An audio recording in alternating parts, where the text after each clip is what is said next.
Now we go to the running backs. Tier 1, like I told y'all, that BJ Robinson is the top guy this year when it comes to PPR leagues, man. They got your boy BJ Robinson, top guy. Miss Swagger, you said they got my QB at 31, same as his age. Yeah, that they do, Miss Swagger. So y'all know top guy this year, man, as far as with PPR leagues, you got Bijan Robinson. They got Jahmyr Gibbs at 2, Saquon Barkley at 3, Devon Aiken at 4. Hold on, y'all. God damn it. Yeah, Devon Aiken at 4. Now, when we come down, I want y'all to see this right here. They say Bijan Robinson led all running backs by posting 20-plus fantasy points 10 times last season. Let me say that one more time, y'all. Bijan Robinson posted 20-plus point fantasy points 10 times last year. 10 times. So that's why they got Bijan Robinson so high on the fantasy football rankings as far as the running back. Now look at this. Jahmyr Gibbs. He had 7 games with at least 20 fantasy points last season. This is another guy to get. He probably gonna get more volume than what he had last year. Y'all already know about Saquon. You know Saquon gonna do his thing. All right, the tier 2 running backs. You got Christian McCaffrey if he stays healthy. They got Ashton Jeanty, your boy King Henry, Josh Jacobs, which I told y'all I like Josh Jacobs, man. He always get your points. I had Josh Jacobs in my league last year. He always get your points. Bucky Irvin is another one. Always get your points. He in a high-power offense. Bucky Irvin gonna always get your points. Run and catch the ball.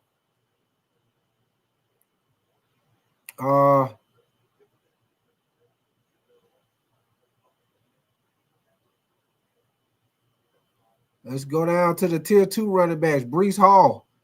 You know, Breece Hall got a lot of talent. We'll see what he do this year. David Slaughter, you say Dallas sucks. Sean Burge, you say what about the Las Vegas Raiders quarterback Jimmy? And Braylon Bunch, what up with you, bro? Appreciate you coming back through, Braylon Bunch. And they got Chase Brown at 11, Kenneth Walker the 3rd. Now all of these running backs are good running backs, y'all. All 3 of these running backs can run the ball and catch the ball out of the backfield. Breece Hall just got to stay healthy. But I like all 3 of these guys that you can pick up, running backs you can pick up later on in your draft, man. Breece Hall, Chase Brown, Kenneth Walker the 3rd, James Cook.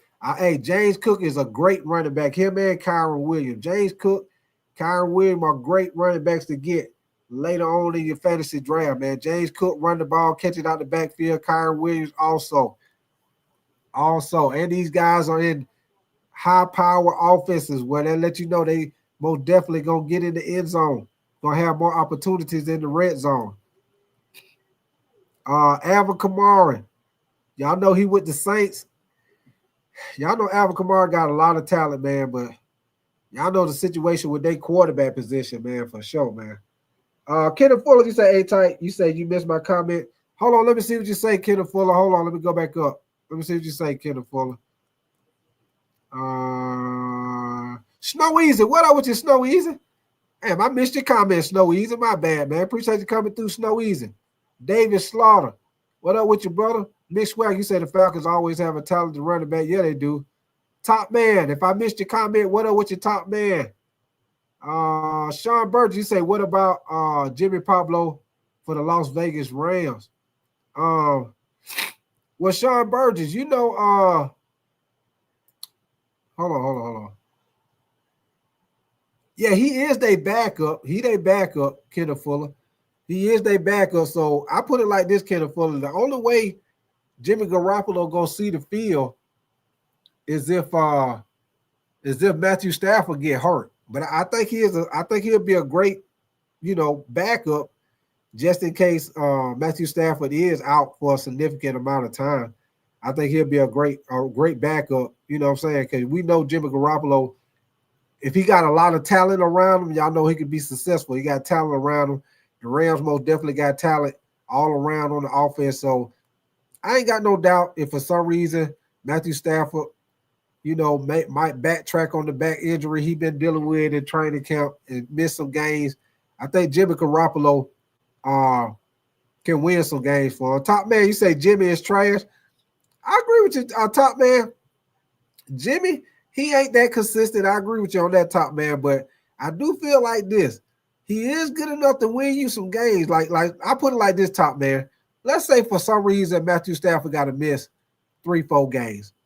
I think Jimmy Garoppolo is good enough to win you at least. If he missed 3 games, I think Jimmy Garoppolo, depending on who you play, he can win you at least two to three out of 3 of those games because of what the talent that he got around him with the Rams. The Rams got a very good defense, very good running back, 2 solid receivers, solid tight end, good offensive line. He'll be able to win some games until Matthew Stafford come back. David Schlaw, you say what's good? You say what good running backs are out there? And Kenneth Fuller, you say my comment got deleted. You say it got deleted? Kenneth Fuller, I don't know why. Top man, you say Stetson Bennett would do better than Sean Burgess. You said I meant the Raiders. Oh, you said you meant the Raiders. Okay. Well, with the Raiders, Sean Burgess, they got Geno Smith. Elite Division Sports, man. What up with your player? Appreciate you coming through, man. Top man, you say he had an even better team in San Francisco and still couldn't win nothing. And that's what I'm saying, top man. Listen to what I'm saying, top man. And you know how we do it, top man. You can agree or disagree. But I'm gonna give you my reason why I say that, top man. Think about it. Every time Jimmy Garoppolo end up being the starter for a team, right? Think about how Jimmy Garoppolo end up doing. He always start out good, and then next thing you know, after probably about 4-5 games, then next thing you know, Jimmy Garoppolo start dropping off. So that's why I say, as a backup top man, if for some reason Matthew Stafford got to miss like 2 or 3 games, that's why I say Jimmy Garoppolo, he'll play good enough to get you by them little 2-3 games. Now, if Matthew Stafford get hurt and be out for the whole season, now that's a whole different thing right there, top man. They're gonna be in trouble if Matthew Stafford got to miss a significant amount of time for sure, man. Elite Division Sports, you say just drafted my $500 buy in 8-man full PPR 2 flex league. You say already made 2 trades. Damn, you is not bullshitting Elite Division. You trading already? Boy, y'all ain't playing around over there, but you is not wasting no time. Top man, you say, yeah, you're right. You say, I just hope for the Rams' sake he doesn't get hurt. Yeah, top man, for the most part, Matthew Stafford, he don't really miss games like that. You know what I'm saying? So I think Matthew Stafford going to be all right. We know he dealing with the little back issue right now, but they say he back throwing passes. So we'll see how they go. Top man. We'll see how they go. But y'all give me 1 second, man. Let me get back to it with these running backs, man.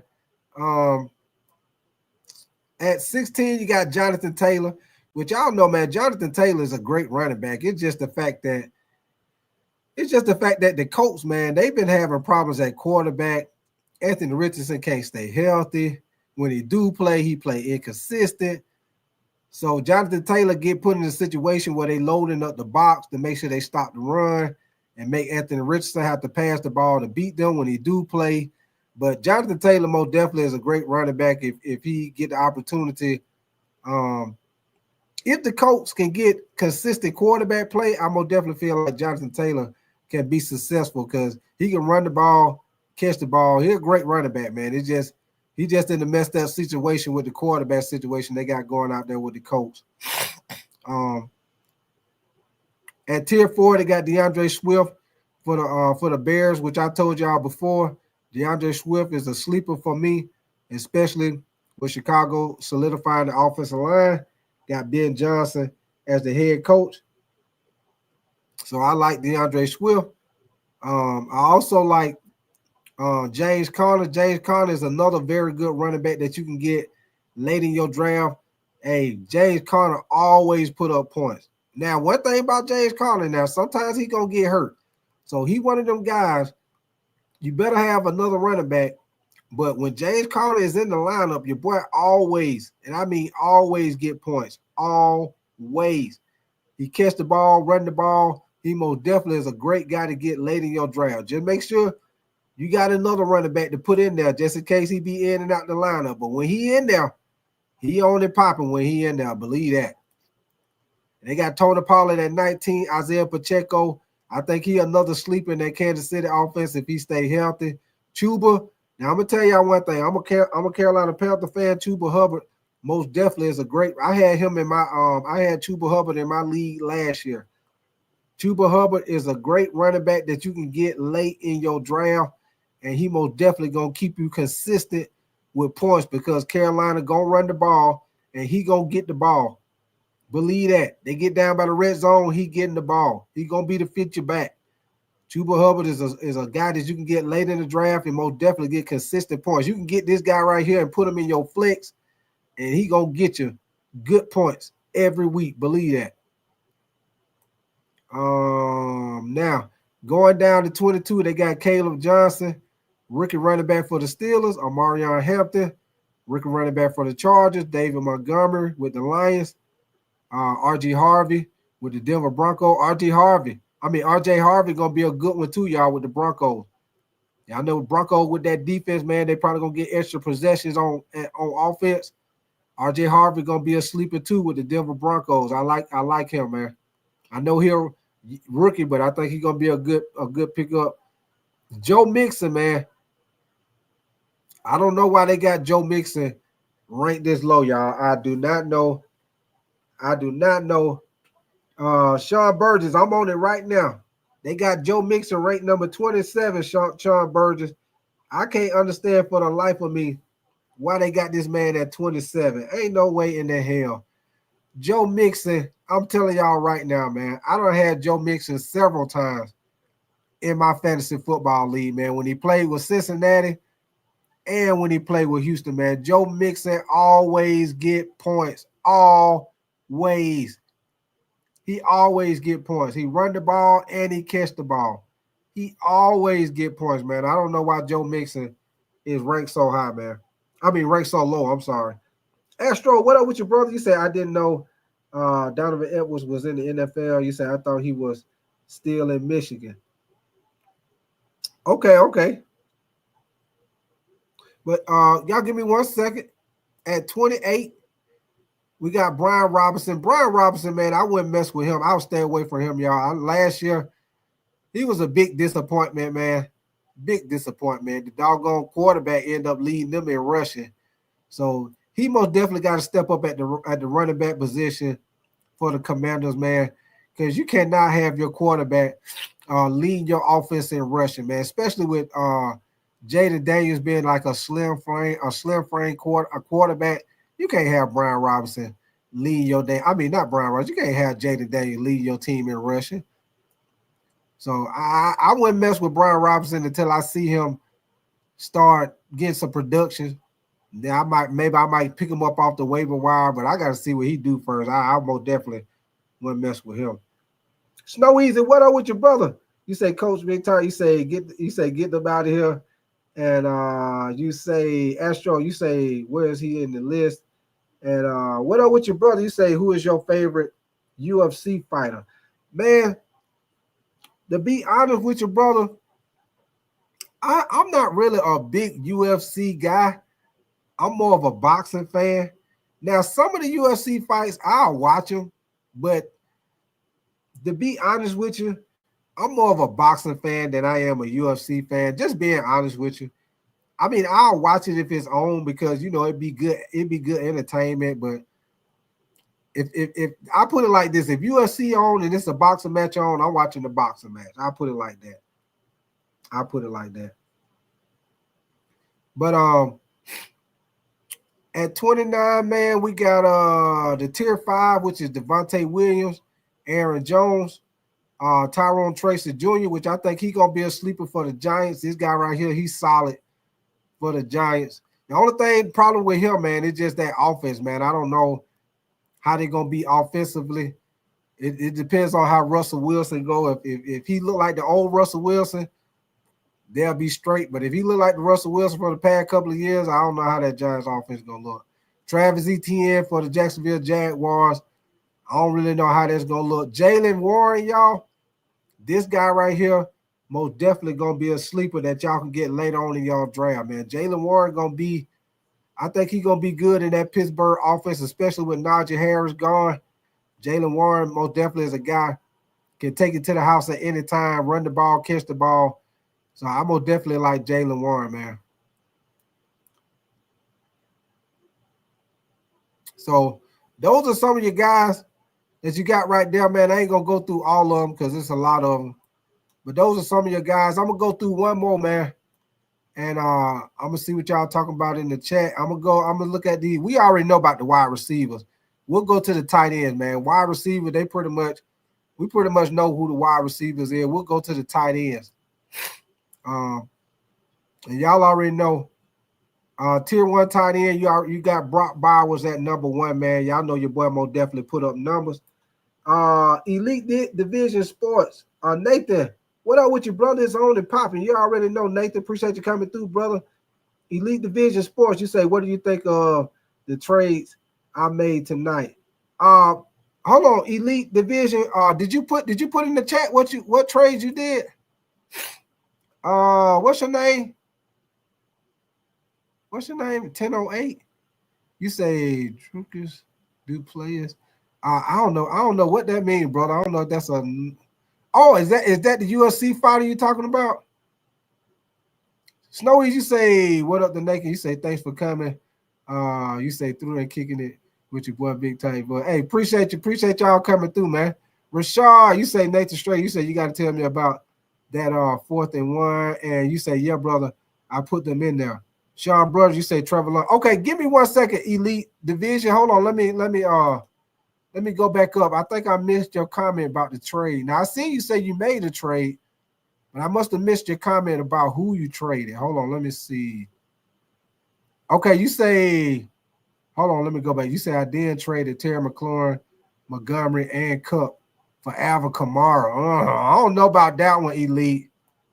I don't know about that. You say, okay, let me see. You say you traded James Cook, Joe Mixon, Jalen Waddle, and Deebo Samuel, and you received CMC and Tyreek. Ooh, Elite. You probably shouldn't have did that one. You should have kept James Cook, Elite. You should have kept James Cook. James Cook is a solid running back to get, man. And Joe Mixon. Jalen Waddle. Now I can understand Jalen Waddle because Jalen Waddle, he always in and out the lineup. Deebo Samuels. He a yak guy. I look for Deebo Samuels to do good with the Commanders. CMC Elite, I would stay away from CMC, man, because Christian McCaffrey always hurt, man. Now Elite Division, when he in your lineup, your boy gonna ball out. He gonna get your points. But the problem is, Elite, is how often is he gonna be playing, man? Because your boy get injured. He'll play about 3-4 games. Then he gonna miss 3-4 games. Then he come back 3-4 games. He missed 5-6 games. So I don't know if I like that one, Elite. And then you say you traded Terry McLaurin and Montgomery for and Cup for Alvin Kamara. The only thing I say about that, Elite, Alvin Kamara most definitely is a great running back, but I just don't know how he gonna be this year because they got a quarterback problem. So it could be a situation where teams kind of load the box to slow him down and make the quarterback have to pass the ball to beat him. But Alvin Kamara is a great running back. Don't get me wrong, because he run and catch out the backfield. But I'm telling you right now, the Commanders, they going to end up paying Terry McLaurin. I think they're going to pay him. I don't think they're going to trade him. I think by the season, he probably going to be paid. But you know your boy Scary Terry, he always put up points. I ain't trained Scary Terry. Believe that. I am not trained Scary Terry. No way, no how. I ain't trained Scary Terry. No way, no how. Nathan, you say drop the link. Okay, give me 1 second, Nathan. I'll put it in there. Give me 1 second. Coach, you say Coach Knight really breaking it down and nice. Nathan, you say I traded Patrick Mahomes. But what the you get the hell out of here, Nathan. I know that's a damn lie. I know that's a lie, Nathan. You traded Patrick Mahomes for Jackson Dart. Get the fuck out of here. Ain't no way in the hell. Ain't no way in the hell, Nathan.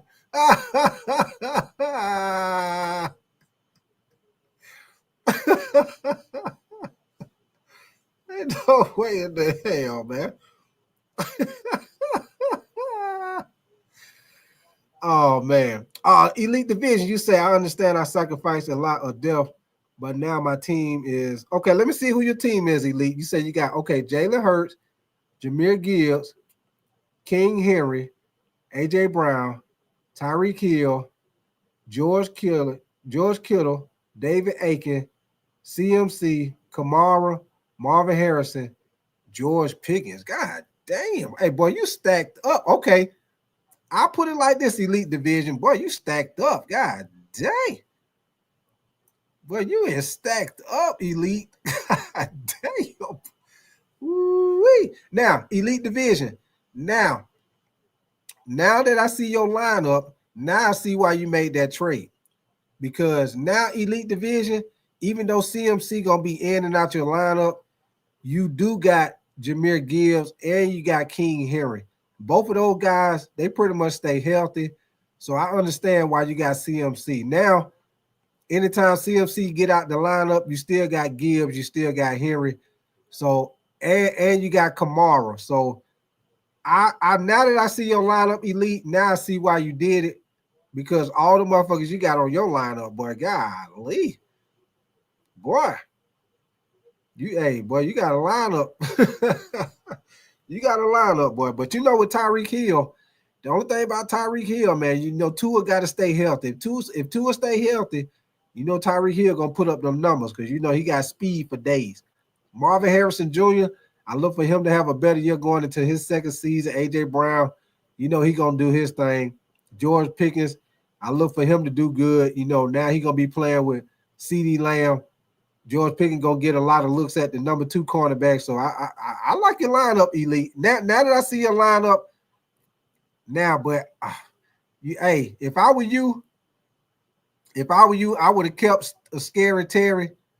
I would have tried to keep Scary Terry because you would have had Scary Terry and maybe no Marvin Harrison. Or I would have took Scary Terry over George Pickens. Believe that. But Nathan, you say I do a line every morning. Rashad, you say nigga talk about coke. Rashad, you say don't put me in that shit. Elite, you say it's an 8-man 2-flex lead though. Okay. Nathan, you says correction. You say no one gives. You say I'm just fucking with you. No, you say a line every morning. Goddamn. You say. Oh man, you say. What a damn lion. Nathan, you say, Ty, you better be in a new motherfucking chair on my bubble. Hey, Nathan, I'm working on it, Nathan. I was talking to my wife about that shit today. Me and my wife were laughing about that shit in the car. I was telling her y'all were fucking with me about my chair. Y'all were doing a GoFundMe. So I was talking to my wife about that. So we will be solving that problem real soon, Nathan. We will be solving that problem real soon, brother, for sure. For sure. You say Air Connor the dope. Elite, you say I'm also taking King Henry at 105. Snowy, you say Nathan, I'm from Toronto background, is Jamaican. Nathan, you say Snowy just says after every sentence. You say, I know I was Reptile. You say, womp. Yes, sir. Womp. Reptile, the Charlie Brown voice. Yes, sir. All right, man. We about to get this thing on and popping, man. Y'all know we got to get into the basketball talk also, man. Rashard, you say translation. You say we ain't getting no fucking chill no time soon. No, we gonna get one, y'all. We gonna get one. Y'all know I had to talk to the wife about it. But we most definitely gonna get one. Yes, sir. Hey, I told my wife about it. She said, no, we got to get you a chair. They can't be talking about my baby, about that goddamn chair. I said, yeah, they gay. They giving me hell about that chair. I gotta get out that goddamn chair. Elite, you say you think King Henry at fifth overall is too high. No, I don't think so. I don't think so, Elite. But King Henry, he gonna get damn near 2,000. Believe that. He gonna get damn near 2,000. So, hey, King Henry, he worth it. He worth it. Believe that. He is worth it. Next you say I'm messing with you, Snowy. You say I'm from Kentucky, right below Cincinnati, Ohio. Basically Cincinnati, Ohio. Okay. Hey Nathan, you right there. Nathan, you right there before. What's that area? I forgot what. I used to go through that area all the time when I drove trucks. Nathan. God damn it. That part in Kentucky, right before you get into Cincinnati, man. Because you gotta right before you get into Cincinnati, man. Before you cross that bridge, you got to cross that river into Cincinnati, man. You got to go down that steep hill, go around that little curve, and then you cross over that bridge. You look over to the right. You see that, I don't know, is that a casino boat? Hey, Nathan, is that a casino boat that sit over, like, if you're going on 75 and you right there by Cincinnati, it's a river that you cross over on that bridge.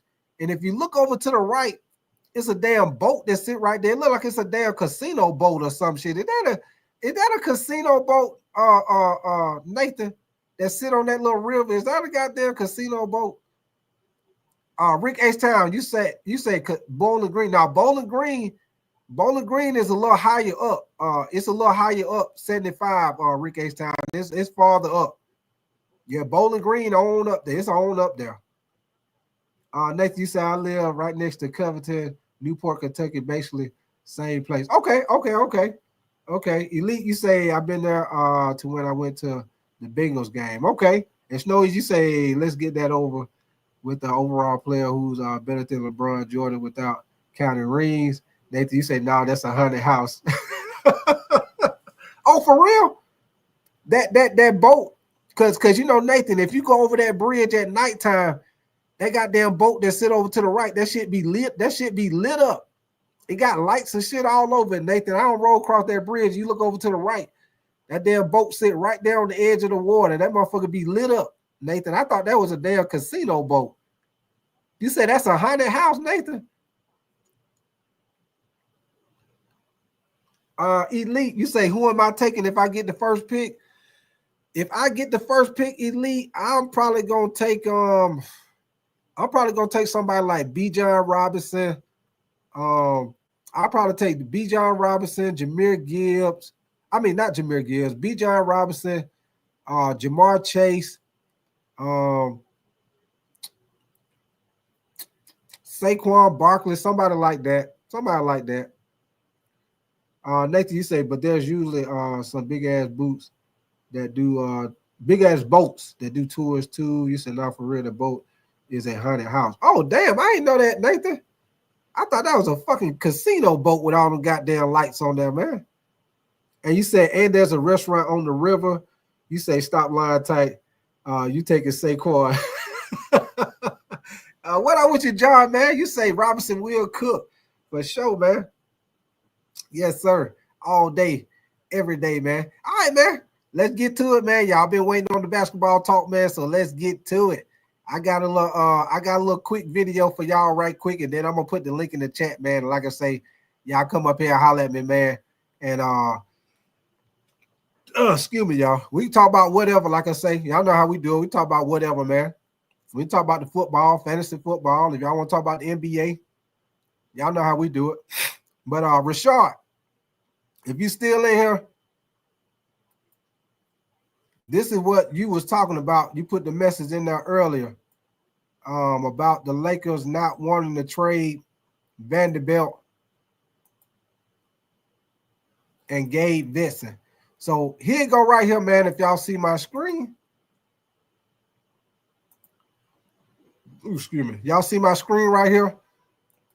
This is what you were talking about earlier, Rashard, if you're still in here. It say the Lakers plan on no major trades until the season fully underway. It say still the feeling around the Lakers is that the team is pretty much set as it is, which y'all remember I told y'all I don't think they really gonna make no moves after they did the Marcus Smart move. So y'all see right here, they pretty much gonna go into the season with what they got, and I think what's gonna happen is, like I told y'all earlier, if they see some type of weakness or they see something that they need to make a move for, I think they'll make a move by the trade deadline. But I think they're gonna go into the season and see what they got. But it say and that no major trades are forthcoming until the season gets rolling. It said the Lakers had opportunities to include the likes of Gabe Vincent and Jared Vanderbilt in trade packages already, but they have declined to do so. So that lets you know they've been talking to people about trades, but they most definitely ain't been wanting to come off Gabe Vincent or Jared Vanderbilt. It also say they have not been attacking the trade market by any stretch of the imagination. It's one Western Conference executive said most teams now are in that sort of wait and see mode, and would include the Lakers. So that's it right there, man. Like I told y'all, they is not making no damn moves. So any Laker fan that think the Lakers gonna make another move, they think they're gonna make another move before the season start, that is a big no-no. They is not making no more damn moves, y'all. No more moves. Snowies, you say Lakers not doing nothing else. You say Luka made his calls already. You say we will wait till the All-Star break. Yeah. And LaShawn, you say different players are different at different times, so you kind of have to factor rings when comparing GOAT level players. That's the part LeBron fans fail to understand. Rashard, you say Flossie, get it straight. And Samurai Warrior, what up with your brother? You say the Dodgers are pissed to be off. They're losing 2-0 right now after they lost yesterday. And Rick H-Town, you say y'all got Aiden. Enough said, y'all ain't doing shit this year. I hear you, Rick H-Town. Oh, man. You say the Dodgers should not lose. Hey, Samurai, they got a lot of talent, but they got a whole lot of talent, baby. A whole lot. Hold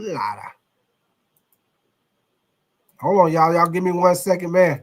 I got this quick little video for y'all right quick about these old Lakers, man, and what's going on in the NBA. Y'all make sure y'all double tap that screen. Shroom Mercy, you say Luka busy playing for Slovenia. He won't even get a bronze medal. Yeah, they got their ass whooped the other day, Shroom Merchant. They got their ass whooped the other day. Brayton M, what up with you, man? You say it's me again, Brayton. Appreciate you coming back through, Brayton, all day, every day. Appreciate you, man. Here we go, y'all. We did get our first look at another guy who plays here in Los Angeles. Skinny Luka on the floor. Luka 2.0. He debuted for Slovenia in an exhibition game. This is a Eurobasket tune-up here, Shanae. But we got to see what new look Luka is capable of. Connects on three. That's something we're used to seeing. So, yeah, I was saying those shots ain't new. The floaters, the off the glass, the finesse. I do think he's gonna have to deal with like maybe a little bit more muscle, because when you're lighter, you move a little different. But right here, those moves are timeless. Timeless step through. I believe that Perk would call that the slippery eel. Yes. Right there as he makes his way inside with the nice finish there. Crafty from Luka. And then again out in transition here, Luka pulls up for three, just checking that range. That's not fair. You just got to guard him after half court, but it's all good. He's just getting warmed up. And then Doncic gets it again here. Gets this one to go. Nice. Slovenia would lose, but Doncic, he had 19 points, 5 assists in just 24 minutes in this game. So, yeah, I think that Luka is going to be just fine. Again, this was just a tune-up here for Slovenia. As we say hello to our resident big man, Kendrick Perkins. Perk, were you impressed by our first look at Luka? This new look, Luka? I don't want to be that guy Don't today. start. You know what I mean? Y'all bring your positive energy. Look, is Luka in shape? Absolutely. But we know Luka out of shape is a walking bucket. I'm sorry. I just don't want to see the offensive highlights. I need to see a Luka Doncic that's sprinting up the floor. I need to see a Luka Doncic that's sliding those puppies at a high level. I got a little breakdown right here, Shanae, Malika. Y'all can see it right here. Here it go. Yeah, I got a little breakdown for y'all. Here it go right here. This is the stuff that I'm talking about that the people, the fans, us are going to be watching. Again, the second effort, the third effort, the first effort, getting over the screen, lack of communication defensively. Like this the Luka I want to say, okay, after a turnover happens right here, he drives the ball, they turn it over. I want to see a Luka on his high horse sprinting back on defense. That's the Luka I want to see. We know he can score buckets. He averaged 28 and he was fat and out of shape last year. In shape, we know he's going to score the ball at the high level, but damn it, we need to see it in other areas, especially the areas that don't show up in the stat sheet. I don't want to knock him for summer hoops right now. Exhibition summer hoops. Exhibition. He knows he's going to have to be fresh in November, in January, and hopefully in June. I think it's good, Perk, because first you got to know you have a problem. And when you have a problem, you're like, okay, I probably need to get in shape. And all of a sudden he's a cover guy, right? Like Men's Health, that's great. He's trimmed down and now he's going to refine the pieces. Because if you see right there, that shot ain't going nowhere. But now figuring out, like I watched the plays and yeah, his passing was elite. That's what I'm talking about right here. That vision, you can't teach that. You can't teach transforming your body overnight when you're in an NBA postseason run. Yeah. And so the steps, we're starting to see the steps that he's starting to understand the criticism. We knew when he lost in the NBA Finals, this would be the opportunity for him to sort of bounce back. Now you have the magnifier of being in Los Angeles, and now we're starting to see the progress. Perk, respectfully, let's chill. Let's keep it cool, booty. Let's keep it cool, booty. He gonna get there. I apologize first. I said I didn't want to be that guy. Because that's how apologies work. You preemptively apologize. Perk, weren't you the one who said that you think that this is the MVP year for Luka Doncic? I'm not saying he needs to win that in one exhibition game for Slovenia, but did you see maybe some of the beginnings, the very, very base groundwork here?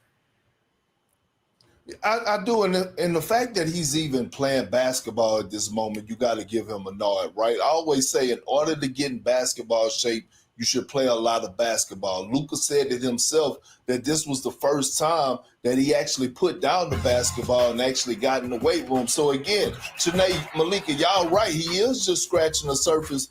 I believe come training camp time, we're going to see the best version of Luka. We're going to see a locked-in Luka because in Luka's words, when he came down and signed his contract extension, he said he wants to win it all in a Laker uniform, but he wants to win it now. Can I tell you two things I do love about this, though, Perk? One is that Greg St. Jean, who is currently an assistant coach for the Los Angeles Lakers, he's coaching in Slovenia now for their team. So they have that on-the-ground presence from the Lakers, making sure to help Luka through this transition. And secondly, Luka was asked about, they don't have, right, making sure that they have somebody there. And then Luka also said they don't necessarily have all of their best complement of players out there right now because there's some other guys who were supposed to be playing for Slovenia who aren't because of some stuff that's going on with their regular teams. And Luka said, well, if I play for the Lakers and they're letting me be out here, then maybe everyone else should be allowed to too. So it does seem like there's a slight psyche change here.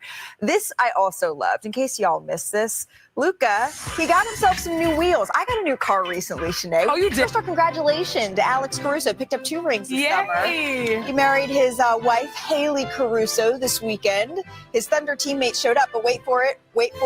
Oh. We got some questions. John Collins. He got a first look at his new locker room. And you can check out, we see the highlights here, but I'm hoping we can show you that his next door neighbor, it's going to be Derrick Jones Jr., a.k.a. Airplane Mode. 2 of the best lob threats in the league. Yes. Collins dubbed them as the Bounce Bros. Perk, do we like the nickname Bounce Bros?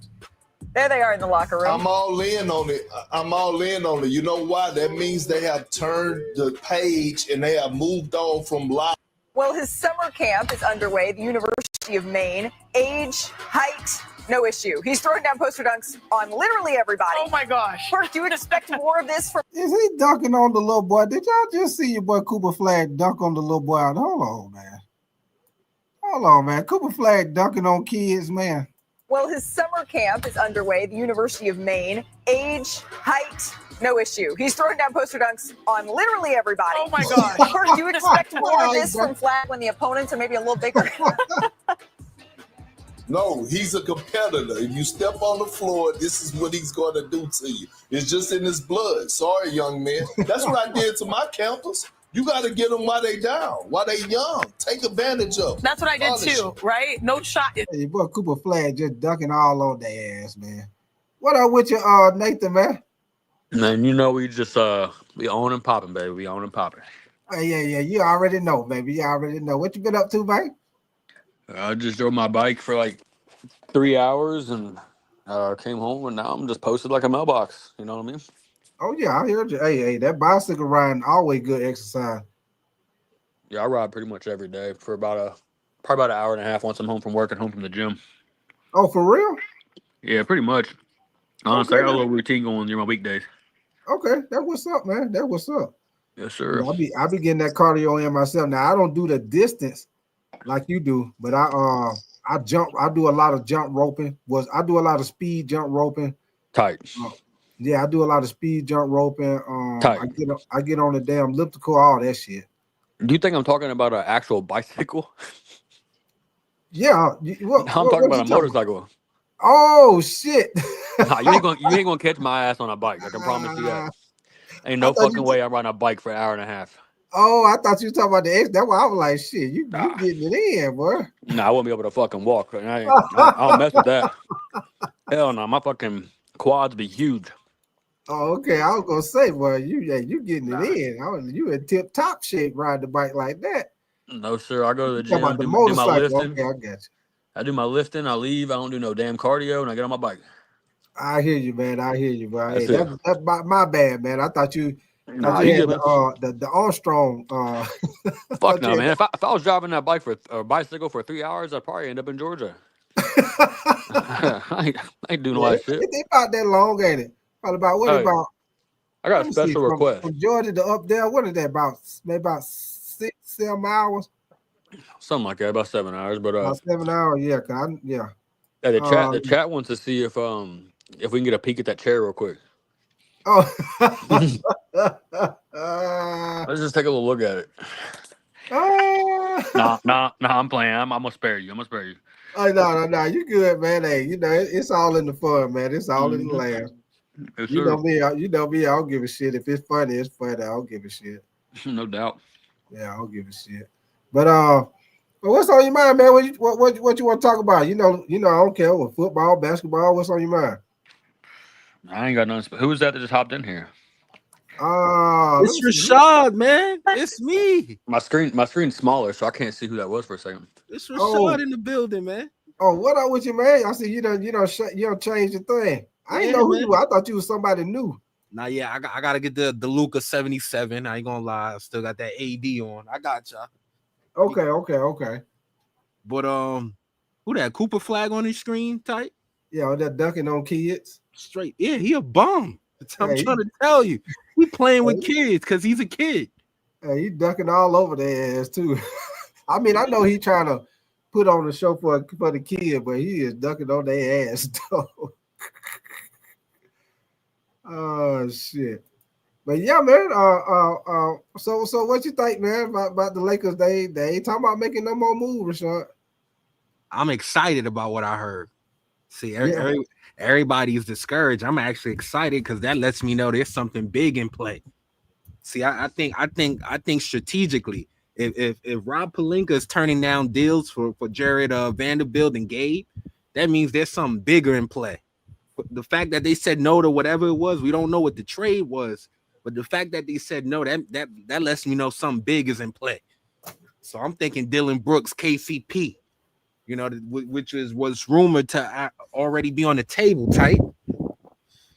I'm hearing the Suns, they don't want Dylan Brooks. They're looking for a power forward, which we have that in Maxi Kleber with a Gabe Vincent and a first round pick. And we still keep AR tight. Oh my God. That deal needs to happen today. Yeah, I think like I told you before, man, I think what they're gonna end up doing, I think they're just gonna run into the season with what they got. And I think once they see what they got, how the team play out, if they feel like they need to make a move before the trade deadline, I think that's what they're going to do. But I think they're going to play it out and see what they got, see how the team go. Yeah, I don't think it was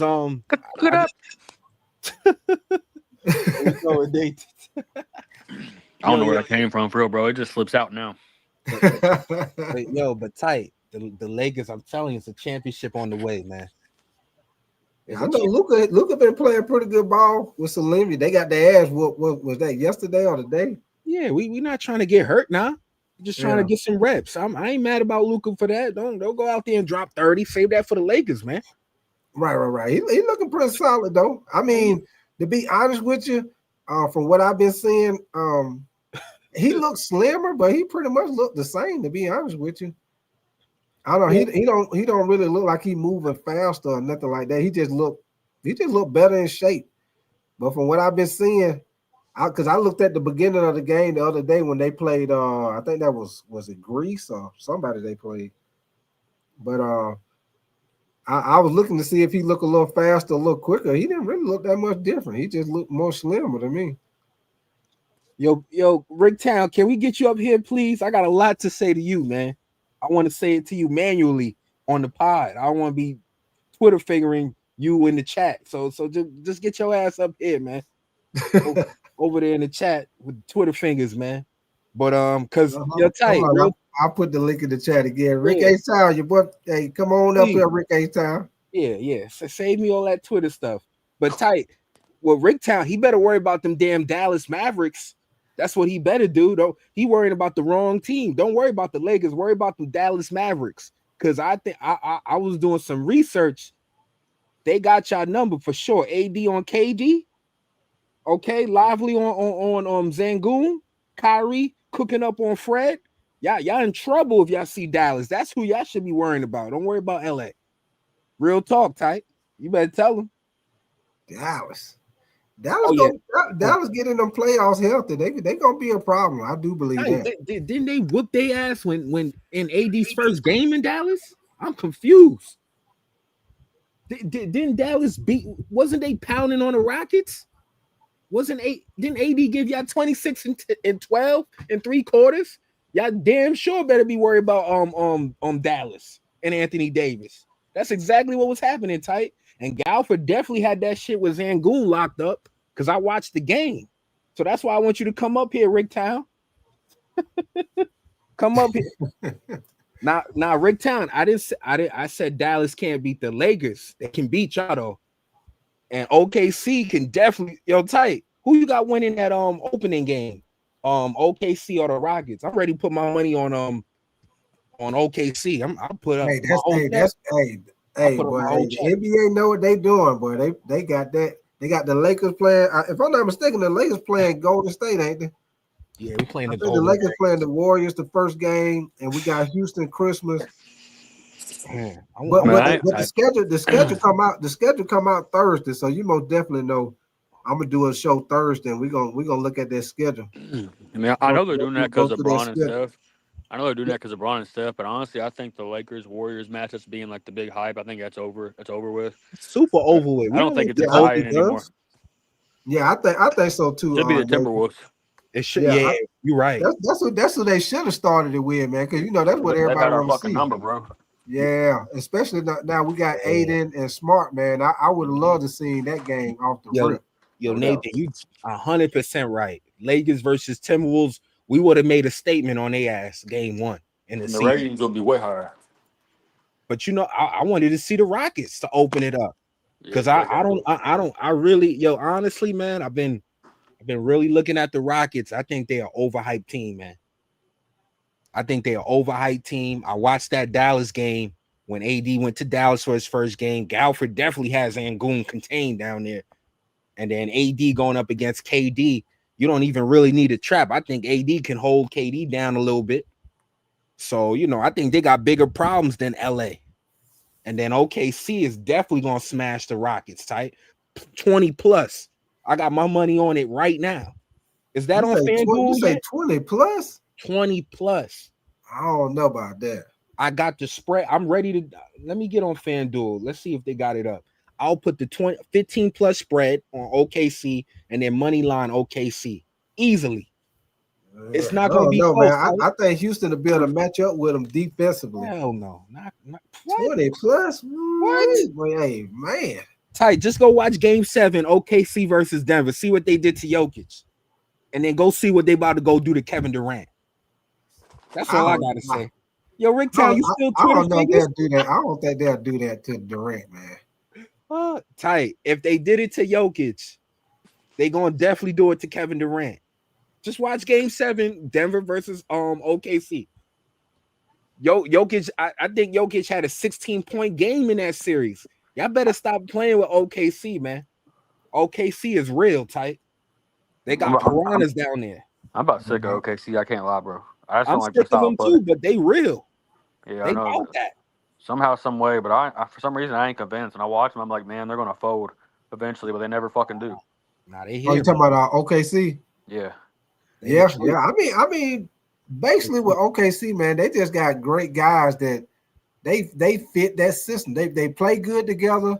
They fit that system, man. They got a bunch of guys that fit the scheme that they play, and they play good together, man. They play unselfish basketball. It's not even that. It's just one. If you look at their team chemistry, you got to look off the basketball court. Those guys definitely love each other. That's the biggest thing. Right. They play for. There's no ego issues. That's why Shea's able to put up these numbers, and everybody else is playing hard. Nobody's hating over there. There's a lot of haters on some of these teams. Right. You know? But that's not happening in OKC. They playing for each other, and then they jumping people, man. There is no one-on-one against OKC. If you're trying to target Shea, it's not going to happen because guess what? Alex Caruso is on the weak side helping out. And they're young. And they're young, man. I'm telling you, I think man. they love the idea that they're honestly just taking over the NBA and being the new face and they're the young guys. So I mean, that's enough motivation in itself to hype yourself up. And they got 12 first-round picks. So now they're everybody talks about Shaq and Jalen Williams. At any given moment, they could do some funny shit and say, yo, your services is no longer needed. We got a first-round pick. Thank you. And they could they're gonna be competitive for the next 5-6+ years, y'all. They're gonna be right in the mix every year, every time OKC because of those picks. Because those picks, they in great position, man. Because like I say, if some reason this year, let's say this year come and let's say they play Houston, let's say Houston whoop their ass, Lakers, let's say this season come out and they get, they play good ball, but let's say they getting their ass whooped. They got the picks where they can, if they need to make a move to strengthen up the team, they in great position, man. Great position. Absolutely. But yo, tight, the Lakers, man, the rumor is a heavy rumor on Dylan Brooks and KCP. And I didn't hear about KCP, but who are they talking about trade for him? It's a package around Gabe and Maxey. I know the Lakers definitely want off of Maxey. He getting $11 million. We definitely don't want him. So I anticipate, tight. This is why I'm excited about what I heard today. I anticipate that the Lakers will get one of those guys, either KCP, a Dylan Brooks, or even an Andrew Wiggins. I believe that one of those guys will be on the Lakers by the trading deadline and will potentially be able to keep Austin Reeves. Because I thought you would need to trade Austin Reeves to acquire a guy like Dylan Brooks or even possibly a Obi Toppin or Neesmith. But it seems like the Lakers have some motion without putting AR in a deal. So I'm excited about that. But my only concern, tight, is the Lakers starting lineup. I have some concerns. Yeah, that's why I said I think Marcus Smart should start. Like we talked about before. I think Marcus Smart should start, and Austin Reeves should play the 6-man role.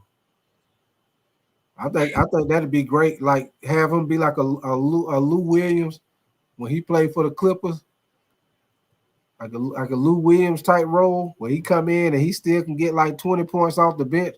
What up with your role, master, man? But yeah, I think he would do good in a role like that. I don't think that's. I hear you, tight. It's just not realistic because he's on a contract year. Yeah, I know. That's what I'm saying. I know it ain't realistic, but I think if they did do it, I think that would be actually better for the team wise. That way we got just one liability, which is Luka, instead of having two liabilities in the front court. With the two guards. If I'm Rob Pelinka, man, this is what I would do if I was the GM. I know they overcharging for Andrew Wiggins right now. That deal would be done. because they want Rui Hachimura. I would put Austin Reeves. Look, this is what I would do. Let me type in Miami, because this is where the Miami they clearly want off of Andrew Wiggins. You know that dude Donovan Mitchell for Miami? Davion Mitchell. Yeah, I think if I'm not mistaken, I think that's Donovan Mitchell's brother or something. I think so. I think it is. But that boy, he can ball. What up with you, Enter the King, man? Yeah, I'm doing a little better, man. My nose still a little stuffy, but I'm doing better, man. Appreciate you asking, man. Appreciate you coming back through, Enter the King.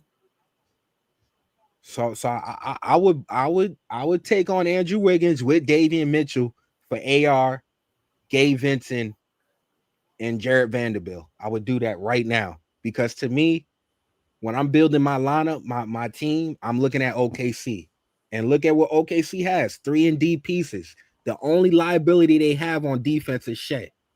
So It's the same formula that the Lakers need to follow. You got to get rid of Austin Reeves. You plug in Andrew Wiggins with Rui in that star lineup with Bron, Ayton, and Luka. And look at the wingspan you have on the court now. Now Wiggins is playing your 2 guard with Rui at your 3 guard, LeBron at your 4, with Ayton at your 5. We're able to really shut down the court.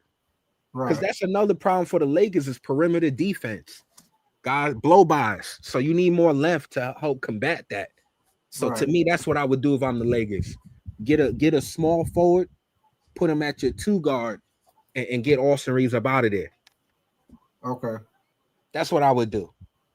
And I think the Lakers, something big is going to happen, Ty. You're going to see. By the trade deadline, the Lakers are going to make some type of block. I think that's what's going to happen. It's going to be somewhere around the trade deadline. But I will say this. If for some reason they come out, they playing good ball, they like in the top 3, they like in the top 3 in the Western Conference, they might not make no move because they might feel like, you know, they're a top seed. They might roll with what they got if they fuck around and be like in the top 3 in the West. And then I'm hearing too many people talk about Bronny James because of how good he's looking right now in the G League and he's working out in the gym. Lakers fans, let me be the real GM and tell y'all what's happening. This nigga ain't gonna get no rotation minutes this year unless Luka and LeBron is hurt. Right. I'm gonna just be real. Everybody talking about he gonna get rotational minutes. That's what JJ is supposed to say. Right. We got to keep his confidence up. He ain't getting minutes on this rotation. I got Jake LaVeria. He got to eat. Marcus Smart got to eat. He's not better than Dalton Connect. Am I lying, type? Who not better than Dalton Connect? Bronny James. Oh, nah. Exactly. Thank you. So let's pipe down the hype with Bronny James. His job is going to be to observe the Lakers. And when LeBron and Luka gets hurt and we have a few DMPs, he'll get some minutes, but he's not getting no rotational minutes. I will say this though. If I will say this though, and I know you're probably gonna disagree, but from what I seen, and I know it's summer league, but from what I seen from summer league, Bronny looked way better. And if you ask me, he looked better than Dalton Connect. The Dalton Connect, he looked like something might be wrong with him mentally after that damn trade, and then he came back. Because it like before that trade, Dalton Connect was hooping. He was getting there, making shots. He was playing good. Ever since that damn trade, he'd be out there on the court like, I don't know what the hell be going. He'd be missing easy layups out there doing shit. Yeah, Dalton Connect, he don't look the same since that trade situation, man. So from what I seen in the little summer league, man, shit, Bronny look way better than him now. He look better. He look better than him now. Now I don't know how it's gonna look when the season starts, but just looking at that little part, Bronny most definitely played better than him in summer league. Dalton Connect looked like he was lost. He was playing shaky for sure, man.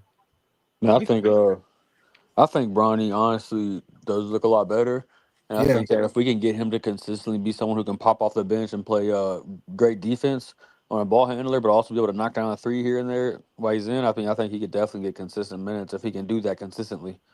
Yeah. That's all you need to do. Get him come in and do that off the bench. I think he'd be all right for that. Oh, man, he could get minutes when 3 of my guys get hurt and they're not able to play. He not getting minutes with my roster healthy. He's not even in the conversation for minutes. I mean, let's break it down. The bench right now is what? Yeah, I got the well, it depends on what they do with Smart, but I guess right now, would it be Smart, Gabe Vincent, Jake LaRavia? It's not getting minutes over any of those guys. Vanderbilt. Come on, man. Let's stop it. I didn't even get to Thorough yet. That dude needs to get some minutes and shine. Yeah, he's a lockdown defender. Thorough. Yeah, I told you, Thorough he looked good, man. We got 2 Gabe Vinces on. We got 2 Jarrett Vanderbilts on the team now in Thorough.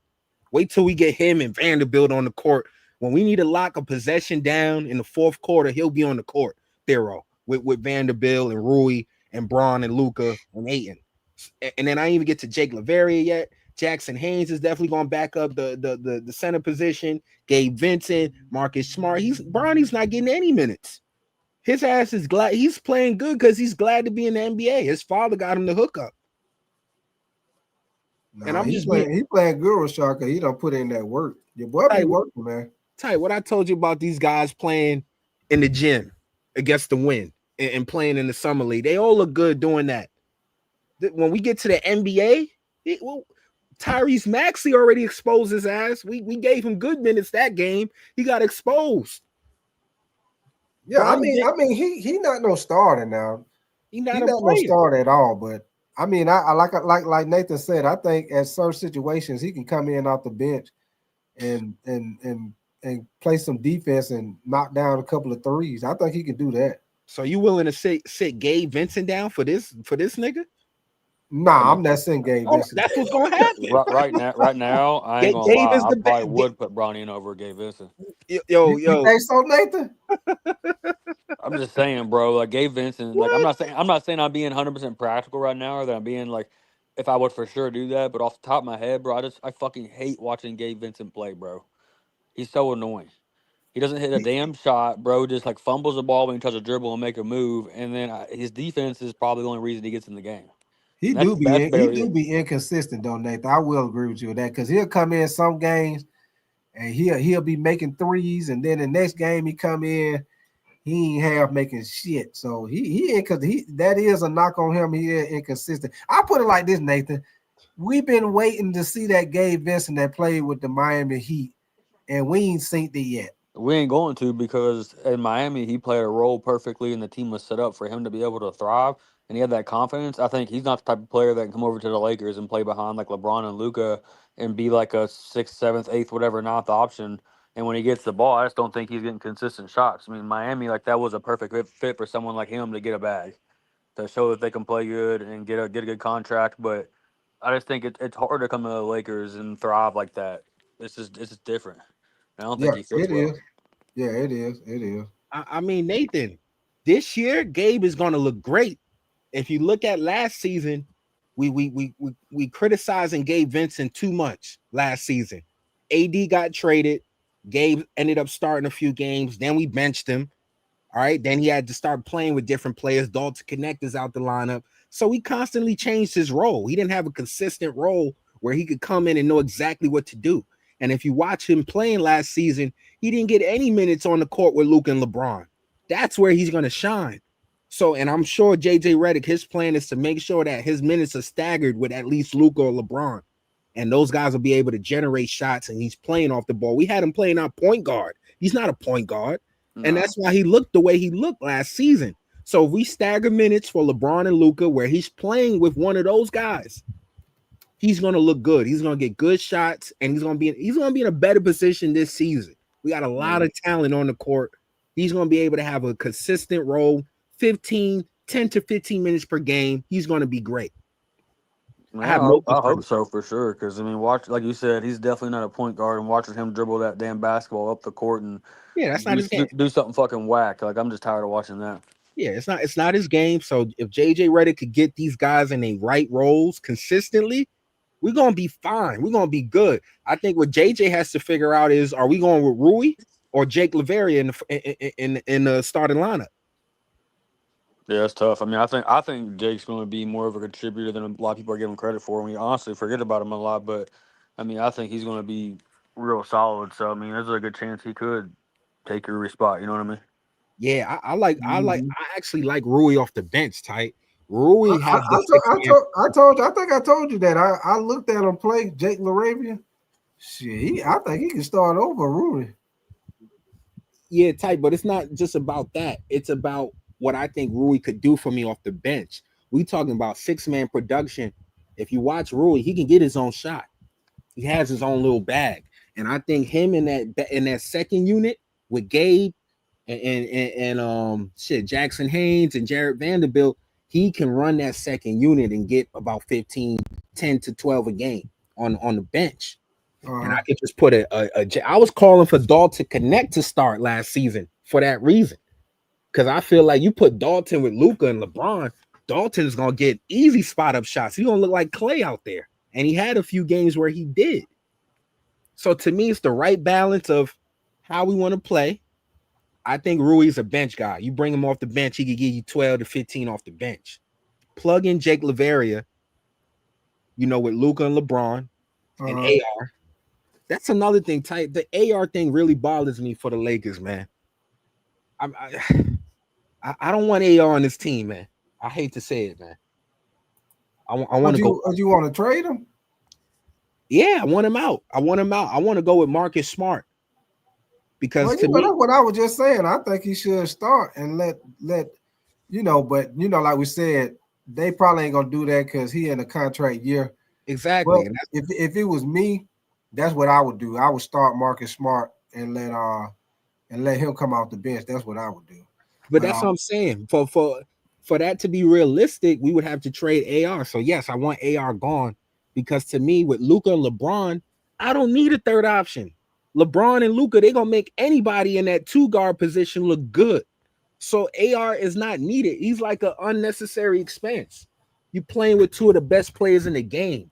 I don't need nothing special at that 2 spot. Give me a few more rotational pieces for AR, and we're gonna be just fine. We're gonna be rolling. And then Ayton, I believe Ayton is gonna be 20 and 12 this season. 20 and 12. That's my projection for Ayton this season. 20 and 12. LeBron 24, 9 and 8. I think when he'll go down a point, assists will go up. Same with the rebound. Luka 33, 9 and 8 is my projection for him as well. So I don't need AR tight. You get what I'm saying? Mm-hmm. I could get 2 more rotational pieces like an Obi Toppin, another 6'9" guy that can score. He's basically like a Jared Vanderbilt that can score though. And now we really live tight because the matchup for me is OKC. I think OKC is our biggest threat tight going into next season. I don't look at Denver as a threat. I watched Denver. I was analyzing their squad. I don't think they're a threat. I think we're overrating them a little bit as well. They got some washed pieces over there. We living in the past with Bruce Brown. This nigga 3 years older now though, tight. And he was available in free agency for a reason. Tim Hardaway, washed. All right, we living in the past with him as well. Yeah. Hey, what up with you, Sean G, man? Appreciate you coming through. And what up with you? I love big women. Appreciate you coming back through, brother. He said the Lakers are 14-1 underdogs to win the championship. Vegas thinks the Lakers barely sneak into the playoffs. Bro said she ain't 380. She ain't a lady. Who said that? That's what bro says in the comments. He likes them big women. He likes them. He's a chubby chaser. You said what? Hey, Nathan, he said they got to be 5 feet tall and 5 feet wide. I mean, hey, everybody has their thing, I guess. But I respect it. Big girl need love too. Yes, sir. Just not for me. I mean, you'll tell you, they do have the Lakers as a 6 seed projected ESPN. I don't know how the hell that makes sense. They do have like a 6 seed. Yeah, you had the list up here. They had the Timberwolves over the Lakers. Oh yeah, sure did. Because we were talking about that. Sure did. So how the hell is how are we gonna be worse than last season when we have a big now and upgrades, and we was a 3rd seed last season? Really a 2nd seed if you think about it. If LeBron didn't get hurt, the Lakers were a 2nd seed. LeBron got hurt. We had to. He said that she 5'2", 240. Whoa, he said, that is my shorty. Damn, 5'2". My God, bro, she look like a little fudge pack. I was saying that's like roly poly right there. My God, 240. He said 5'2", 240. Woo-wee. She probably benched 3 plays. That's too big. Hey, More power to you. I love big women. Hey, like I say, big girl need love too, baby, for sure. Yeah. Spend a lot of money on soap every month. Well, baby. Snowy You just better say, hope Snowy just say, Rashad, do you work for the Lakers? He said, did you get the coaching job? Shit. Listen, man, I'm in them DMs, man. When we start losing and doing some bullshit, I'm gonna blow up that IG account. Cause we ain't having it this year, man. We gonna win this damn championship. We focus on OKC. That's the only threat type. Everybody else can get this work. Period. Yeah, I think it's gonna be like I said, I think it's gonna be OKC, Houston, Denver, and the Lakers, man. I think when it boils down to it, it's gonna be them teams right there. Why we keep saying Houston, man? Houston gonna be there, man. I keep telling you, They man. lost to Golden State last season, man. They lost to Golden State without KD. But they had to lose pieces to acquire KD, correct? They didn't just add Kevin Durant. All they lost was Dylan Brooks, really. Tight. They I got a question. pretty much kept everybody else. Wow. Hey, I got a question for y'all. Yeah. Go ahead. If she's 5'2", 240, you think that motherfucker can shoulder press 225? I'm done. Hey, well, he was strong. I'm just saying, she's in there military pressing 225 for reps. And I'm getting the fuck out of that gym. That's more than 3 plates. Yes, sir. About 6 plates on each side. Hey, but that's a big one right there, boy. She's just getting warmed up. 240, boy. She's over there sniffing her smelling salts, going crazy. Nigga, Rick Town said 3 plates. That's 6 plates each side, my boy. 6 plates, boy. That's not including the bar, too. Hey, Charleston. Hey, I ain't knocking the big girl, Charleston. Hey, Charleston. The big girl need love too, baby. The big girl need love too. Believe that. Yes, they do. Nah, yeah, but I'm just tired of all this Houston love. I don't understand it. This is the reason why. This is the reason why I give them respect, because I feel like they were number 2 in the West the whole season. No, they weren't. And they didn't really have that player like that. And you know, like I was saying, when we was doing the live game reaction, I kept saying it the whole time. All they need is that guy when they get down in crunch time in the fourth quarter. They need that guy to be able to make them shots when they get to the clutch time in the fourth quarter. KD is that guy that can make them shots. That's all they were missing. If they would have had that guy, look at how they were playing in the playoffs, and basically Alperen Sengun and Amen Thompson was the main 2 guys. And then you had Fred VanVleet. You know, he had a couple of good games, but for the main part, it was those 2 guys. But they were looking for Jalen Green to step up, but he had that one game. That's it. Beside that, Alperen Sengun and damn Amen Thompson, they were the guys. Tight. If they had Jalen Green and now they add in Kevin Durant, now we got action. But you gave that up. And Dylan Brooks. So addition by subtraction, they're the same type of team as last season. You lost Jalen Green. I don't care what y'all say about Jalen Green. That dude can ball. And I watched him. Jalen Green good, but I mean they picked up Dorian Finney-Smith. I wish the Lakers could have kept him. He's a bum. Hell no. Hey, we made him look good. No. He did the same thing with Dallas. He can guard multiple positions, and he can make the 3-pointer consistently. Luka tight. What's the common denominator? Luka, you got to start giving Luka his credit, man.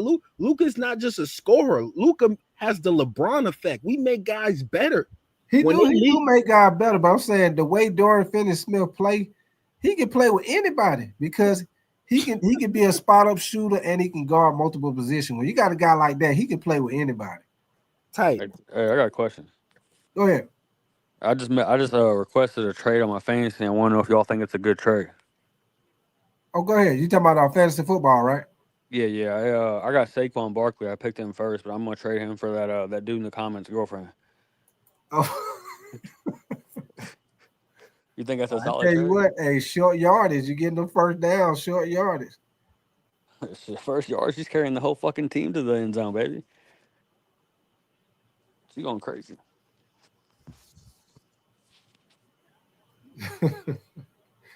But I don't even know what y'all were talking about for you real. already done did your fantasy draft for real, or you just bullshitting? Nah, the only fantasy I do is NBA, and I stopped doing that honestly because I would just draft and then I would just not follow up with it. So I wouldn't be consistent about it, checking it and twitching shit around and stuff. So Yeah, I ain't done anything in a minute. you know what? It's actually harder to do the NBA than it is the NFL. The Oh, fantasy, really? yeah, it is because the NBA you got so many guys, man. But yeah, I've been doing the fantasy football with the NFL for a while, man. I've been doing it for a while. Yeah, I know a lot of people do that and take it serious too. They'll have like big ass watch parties and stuff and have food and shit, and then they'll draft on a big TV or something.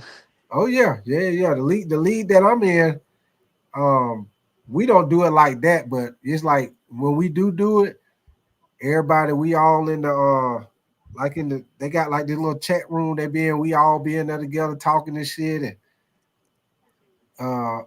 it'd be like a big thing, man. I mean, we ain't putting it on the screen like that, but it'd be like a big little thing, everybody in the chat talking shit, and it never fails. Somebody always draft Lamar Jackson first round, never fail.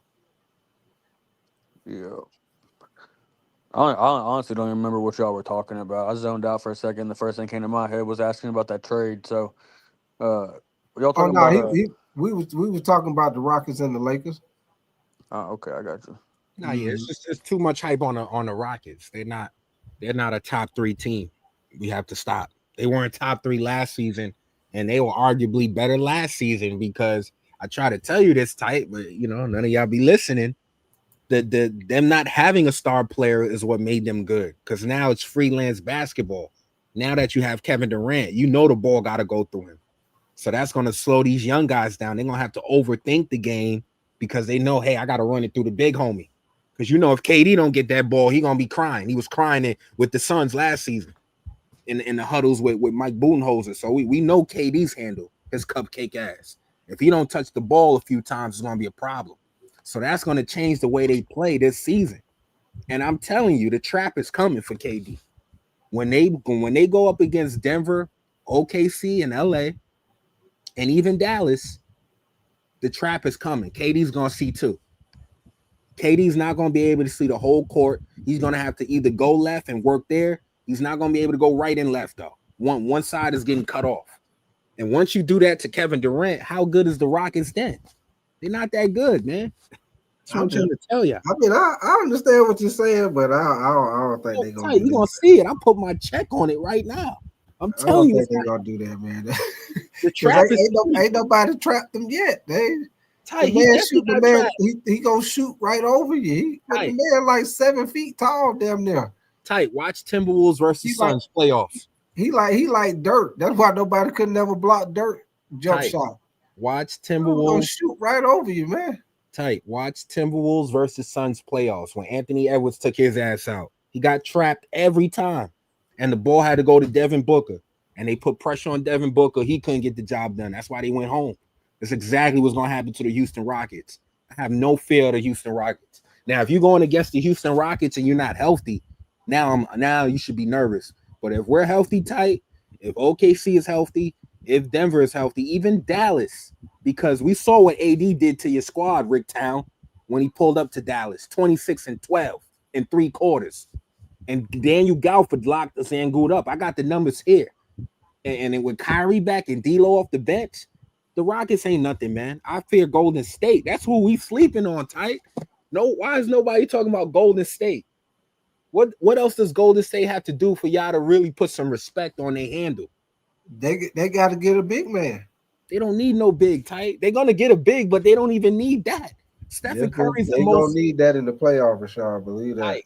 Steph is the most feared player in the game today. Name me a player that you fear on that court more than Steph. I'll wait. Steph is the most feared player on the court.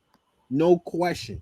Draymond definitely held his. I'm gonna respect Steph because what he do and how he can his shooting range.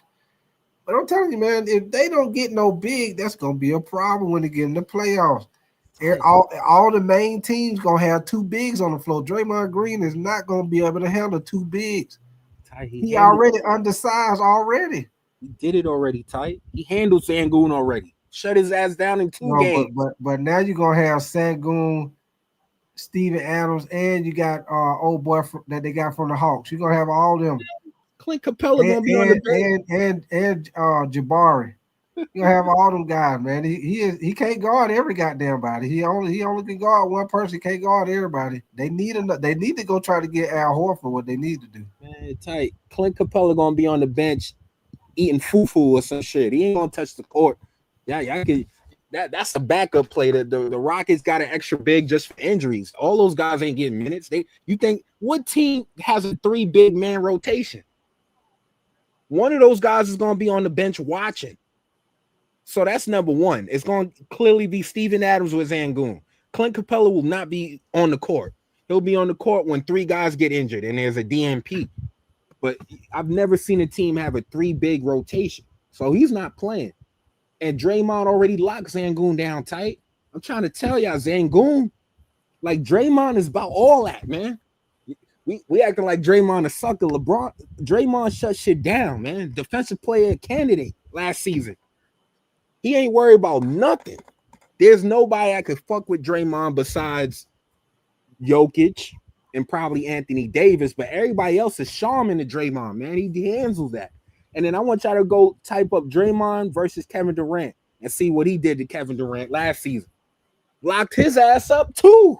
Come on, Tight. I'm trying to tell you. That's what I'm saying, Rashad. He can't guard every goddamn body. But Tight, he can't guard everybody.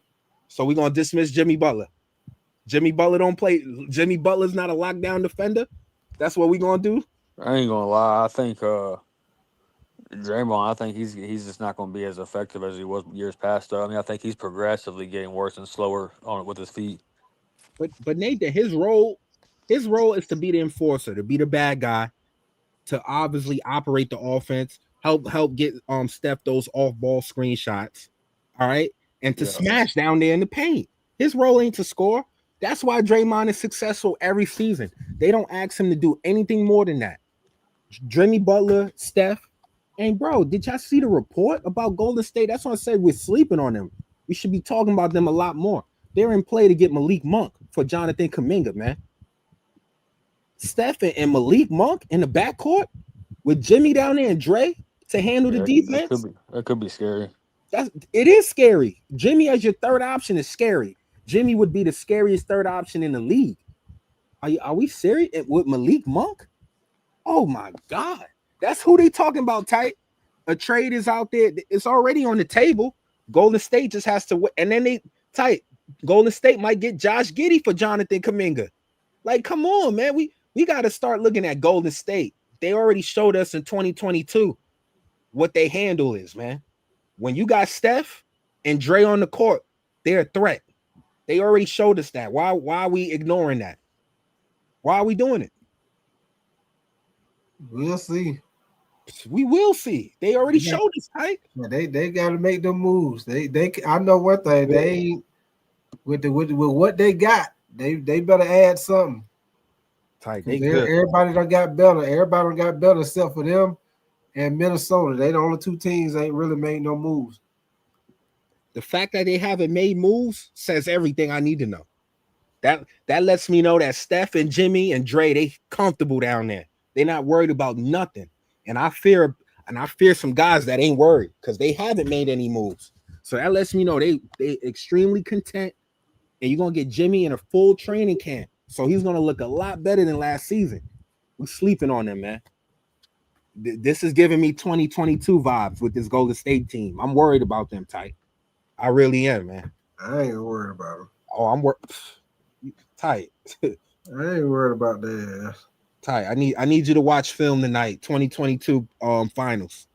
Because nobody had Golden State. Let me ask y'all a question. Who had Golden State going to the finals 2022? When they lost Kevin Durant. Sure as hell wasn't me. Nah, I didn't think so. I agree with you on that. I wasn't looking for it. and then let alone win the damn finals. Who had them going to the finals? Nobody. Everybody said Golden State, they done. KD's over, the dynasty's over. I'm not, and who did they beat is the question.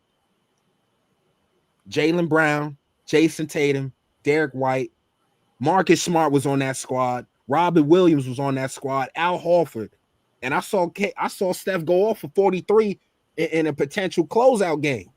So listen, Golden State. I fear them more than in Houston. I'll tell you that, man. Houston, they're gonna have to show me tight. I gotta see it. I don't believe though.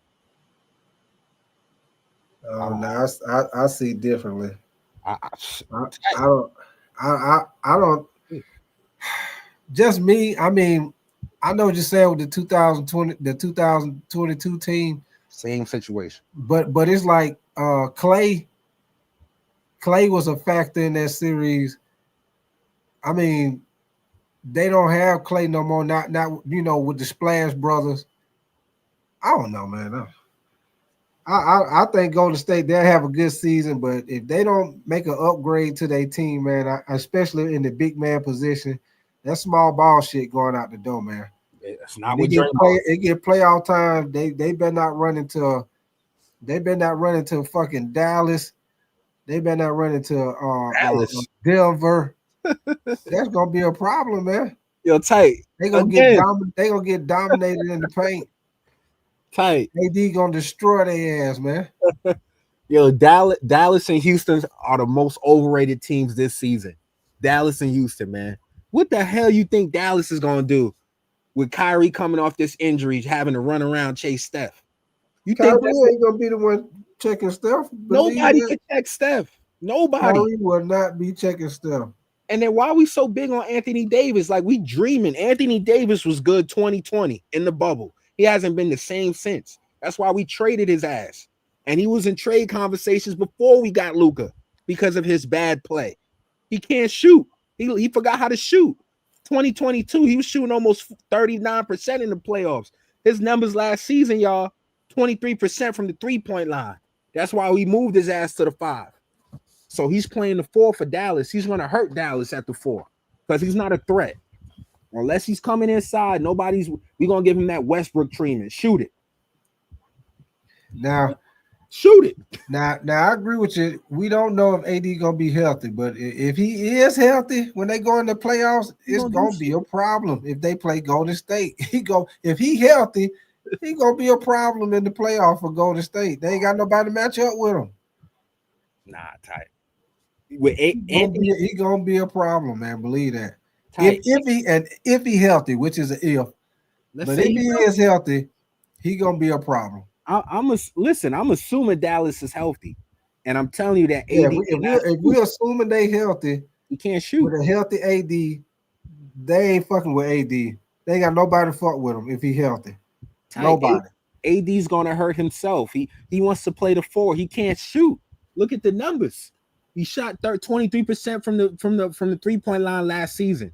He's hurting his own self. So I'm assuming he's healthy. If he's healthy, I'm gonna tell you exactly what Draymond's gonna do. Shoot it. And he's gonna shoot it because of that ego, because he's gonna be wide open and he's gonna get that Westbrook treatment. I'm telling you, AD already told y'all who he is. He don't want to be down there smashing it with the big guys, and that's where he's best at.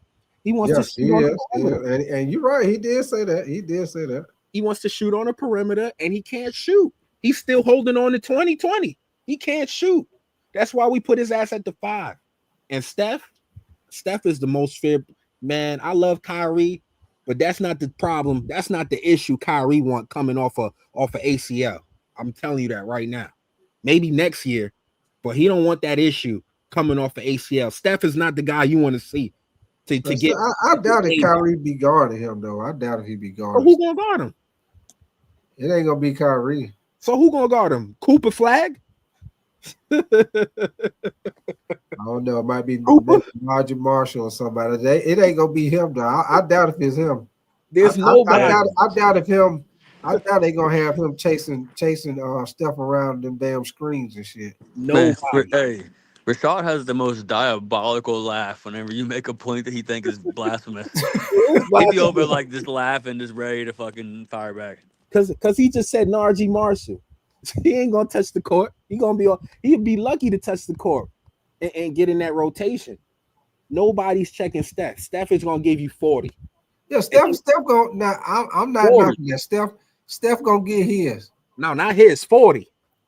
Even if he do get 40, Kyrie gonna get his. AD gonna get his. They go get theirs. Believe That that. laugh is comedy. We hoping tight. We hoping Kyrie gets his. We hoping it, man. Come on now. We know coming off an Kyrie. ACL. We know Kyrie come back after the All-Star break or whatever he come back. We know it's gonna be somewhere around the All-Star break. Man, if he come back and he's still the Kyrie that we know Kyrie is a bucket. I don't give a shit who guard him. If Kyrie the same Kyrie, ain't nobody fucking guarding Kyrie. You know that shit. Ain't nobody standing in front of Kyrie, man. He too good, man. Come on, man. This ain't 2016 where Kyrie playing with LeBron. This Anthony Davis. I don't care what year it is. Kyrie go get if he the same Kyrie when he come back, he get buckets whenever the fuck he want to get it. He could be the best Kyrie, tight. I didn't even get to Jimmy Butler yet. That's the problem. I just mentioned Steph. Steph gonna give them a whole bunch of problems. I didn't get to Jimmy yet. I didn't get to potentially Malik Monk. I didn't get to Buddy Hill because he showed us his handle. He definitely get busy in the playoffs. I didn't get to Porzingis yet. I didn't even get down to Golden State. Steph is gonna create a whole bunch of issues, and that's gonna open up everything for all those guys I just said. And we hoping AD can do something. Draymond, bro, I'm telling you, Draymond got the upper hand on a lot of these niggas, man. I'm trying to tell you. And he definitely gave it when we played them tight, when we played Golden State in the playoffs a few years ago, he gave AD some problems. He definitely gave AD some problems. So what you saying the Warriors going to the finals or some shit? No, I'm saying that the teams we bragging about, Houston, Golden State will take them out. They're gonna handle that for the Lakers. They're gonna handle that for OKC. Hey, you know, last year Houston shut your boy Steph down to what was it, about 2 or 3 goddamn points the whole game? Locked his ass up. That wasn't in the playoffs though. I'm just saying they showed that they could slow his ass down. Tight. It wasn't on the main stage. I know that, but they showed you. They showed you that they could slow his ass down on defense. Tight. I'm trying to tell you, man.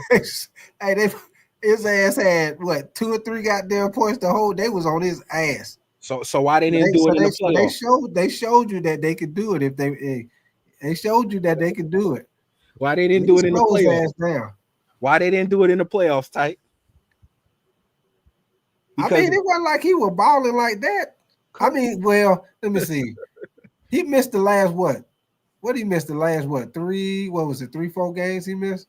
Not Steph. Steph played the whole series against Houston. Did he get hurt? I thought he got hurt in that Houston series. Oh, I think he did. You're right. He got hurt. So that makes Houston even weaker than what I thought they were. He got hurt. I think he got hurt. Like what was it? Yep, he did. Because remember, we thought Jimmy Butler was gonna step up. Oh my God! Remember, we kept saying Jimmy Butler was gonna step up, and he never did. Yo, Nathan, how we not catching this, bro? So you mean to tell me, Steph? I just thank you for reminding me, Big Tight. Yeah, I'm gonna be honest with you. Jimmy got hurt. He missed a game or two. Steph got hurt. Jimmy came down on his back. He came hard down on his back. I think he missed like 1 or 2 games, if I ain't mistaken. He did. Steph got hurt, and they still beat him in 7 games. Like, how are y'all? Let that go. Don't let that go over your head, y'all. This hype about Houston is crazy. Both of those 2 guys were hurt. Steph and Jimmy. I forgot. They both missed games. Still beat the Houston in 7 games. So we giving Houston way too much love, and they're not a second seed, tight. If LeBron did get hurt down the stretch, we were the second seed. So they're not the real champs. They not the real champs, tight. They got the second seed because LeBron got hurt at the end of the season. We were the second seed, tight. So they took advantage of that. Houston ain't all that, man. I'm trying to tell y'all, man. And who the fuck is Amon Thompson? He ain't Steph. He ain't Shea. Why we keep talking about him like he's Shea, like he a top 5 candidate? Nigga had 14 points last season, average 27% from the 3-point line. Who is this nigga, man? Maybe what he doing the playoffs though? Man, tight, because who we just said why. They got a freelance offense where he was able to take advantage because there is no number one option. But now you got Kevin Durant. That nigga gonna give you the same production he gave you last season, 14-8. I just look at it like this. I'm just going off what I seen in that series. Man. I'm just going off what I seen in that series, Sean. And you know we talked about that shit. The only thing they were missing, and we talked about it, that's what they were missing. They were missing that guy that can make those baskets that they need to make when they get in the fourth quarter. All I'm saying is KD is going to be that guy for their team. When they get down to crunch time, KD can make those shots in the fourth quarter that they need to make when the game get close. KD will be able to – he still can do that. He still averaged 27 points a game. He still can make them goddamn shots, Rashad. That's all they were missing. You know that. We talked about that. You know that's all they was missing. That's all they missing. Every time KD pulls up, bro, I swear I feel like it's going in. It look like it's going in. It like it's a great. Hey, it's only two people. Well, it's only a couple of people like that. Like Shea. Every time Shea shoot the ball, whether they go in or it don't, it look like it's a great fucking shot. KD the same way. Every time, like you say, Nathan, he pull up, that shit look like it's good whether they go in or it don't. That shit like it's a good shot every goddamn time. Tight. I can't wait till you do that review against Houston versus OKC for the season opener. Oh yeah, I can't wait, it's gonna be on and popping, man. I hope they don't have it. I hope they don't have it set up where they play at the same time. Because if they don't, I'll probably do a double hit. I don't know if they're gonna play the same night, but I hope they have it set up where they not playing at the same time or whatever. Or the Lakers, you mean? Yeah, because the Lakers play the Warriors and you say OKC play Houston. Oh, tight. Forget the Warriors. We'll watch the half. Let's tune into that OKC and Rockets game. That's must see TV. Because everything I'm telling y'all right now, y'all gonna see on full display. KD gonna have a hard time dealing with OKC and them piranhas down there.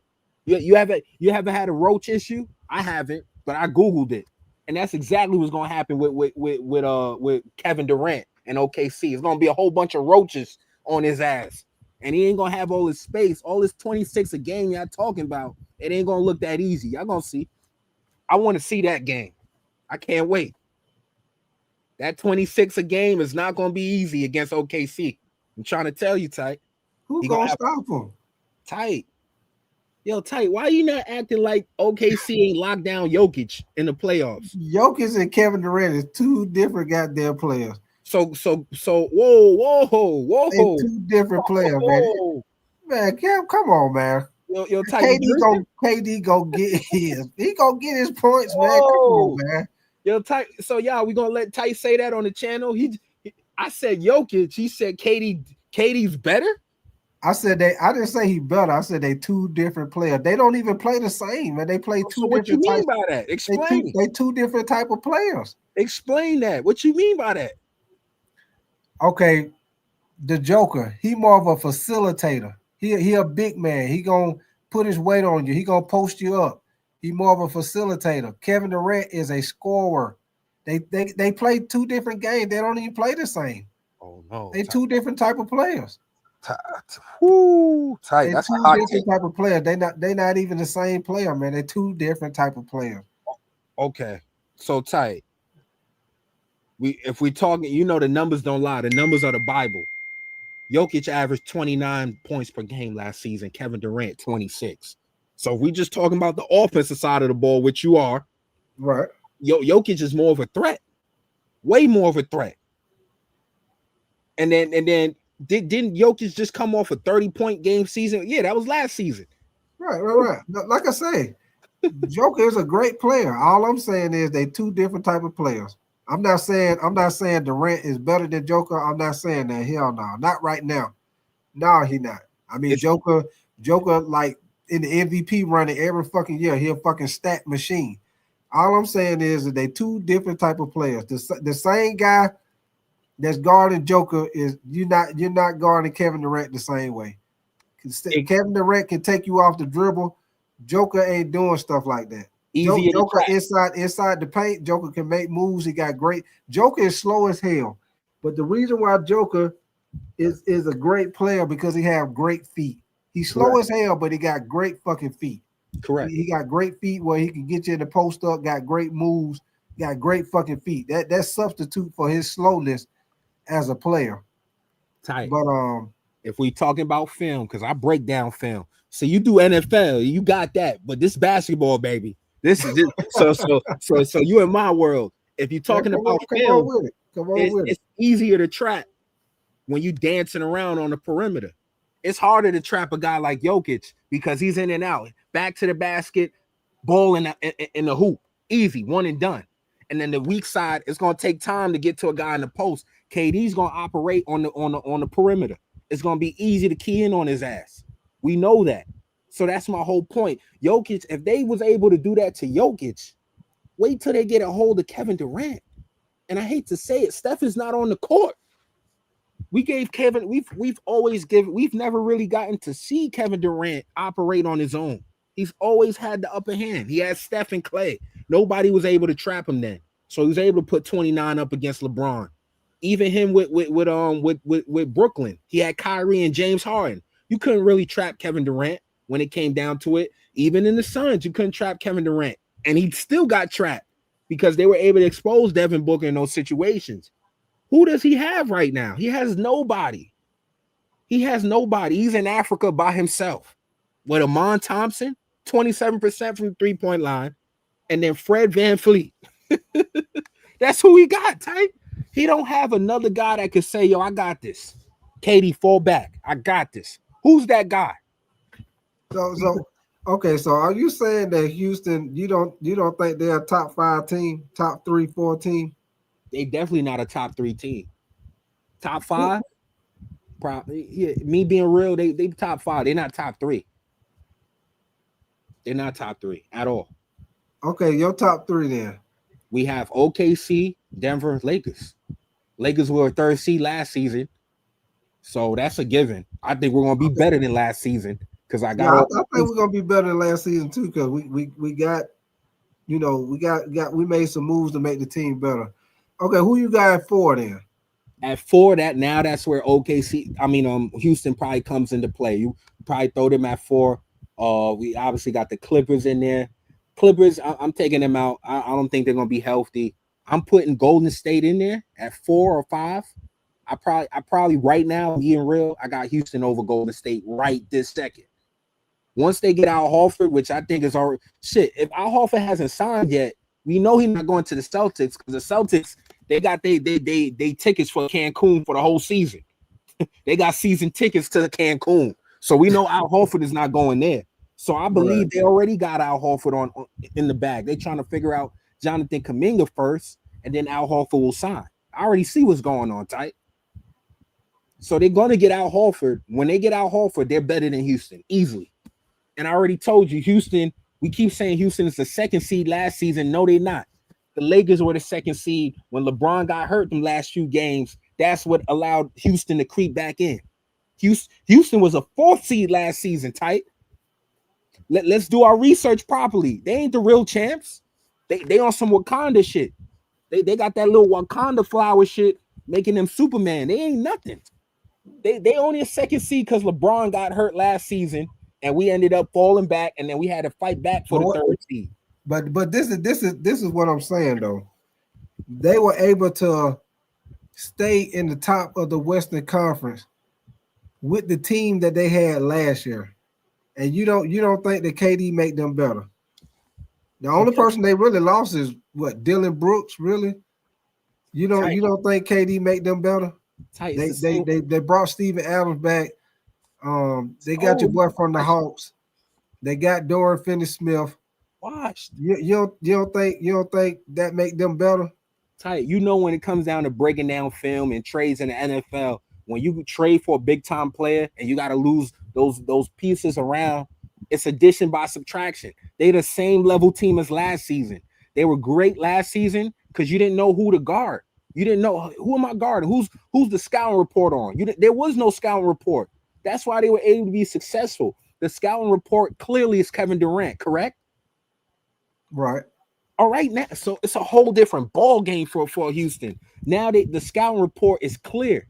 They didn't have a clear scouting report. That's why Jalen Green was able to go off. I think now that you got KD, you got the other guys. It takes the pressure off of them, because now, like you say, if they focusing on KD, those guys gonna be able to eat. But they're gonna be able to eat because they got less focus on them, and KD gonna still get his. Because he always get his. It don't matter who he play for. Even if the team didn't win, KD, if you look at his point average, he's still gonna get his. He still get it. No matter if his team win or lose, he's still gonna get his.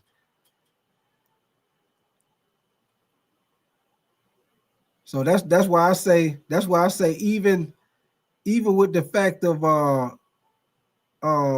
even if they do put more focus on KD, the other guys they gonna eat. Oh, he dropped out. You still in here, Nathan?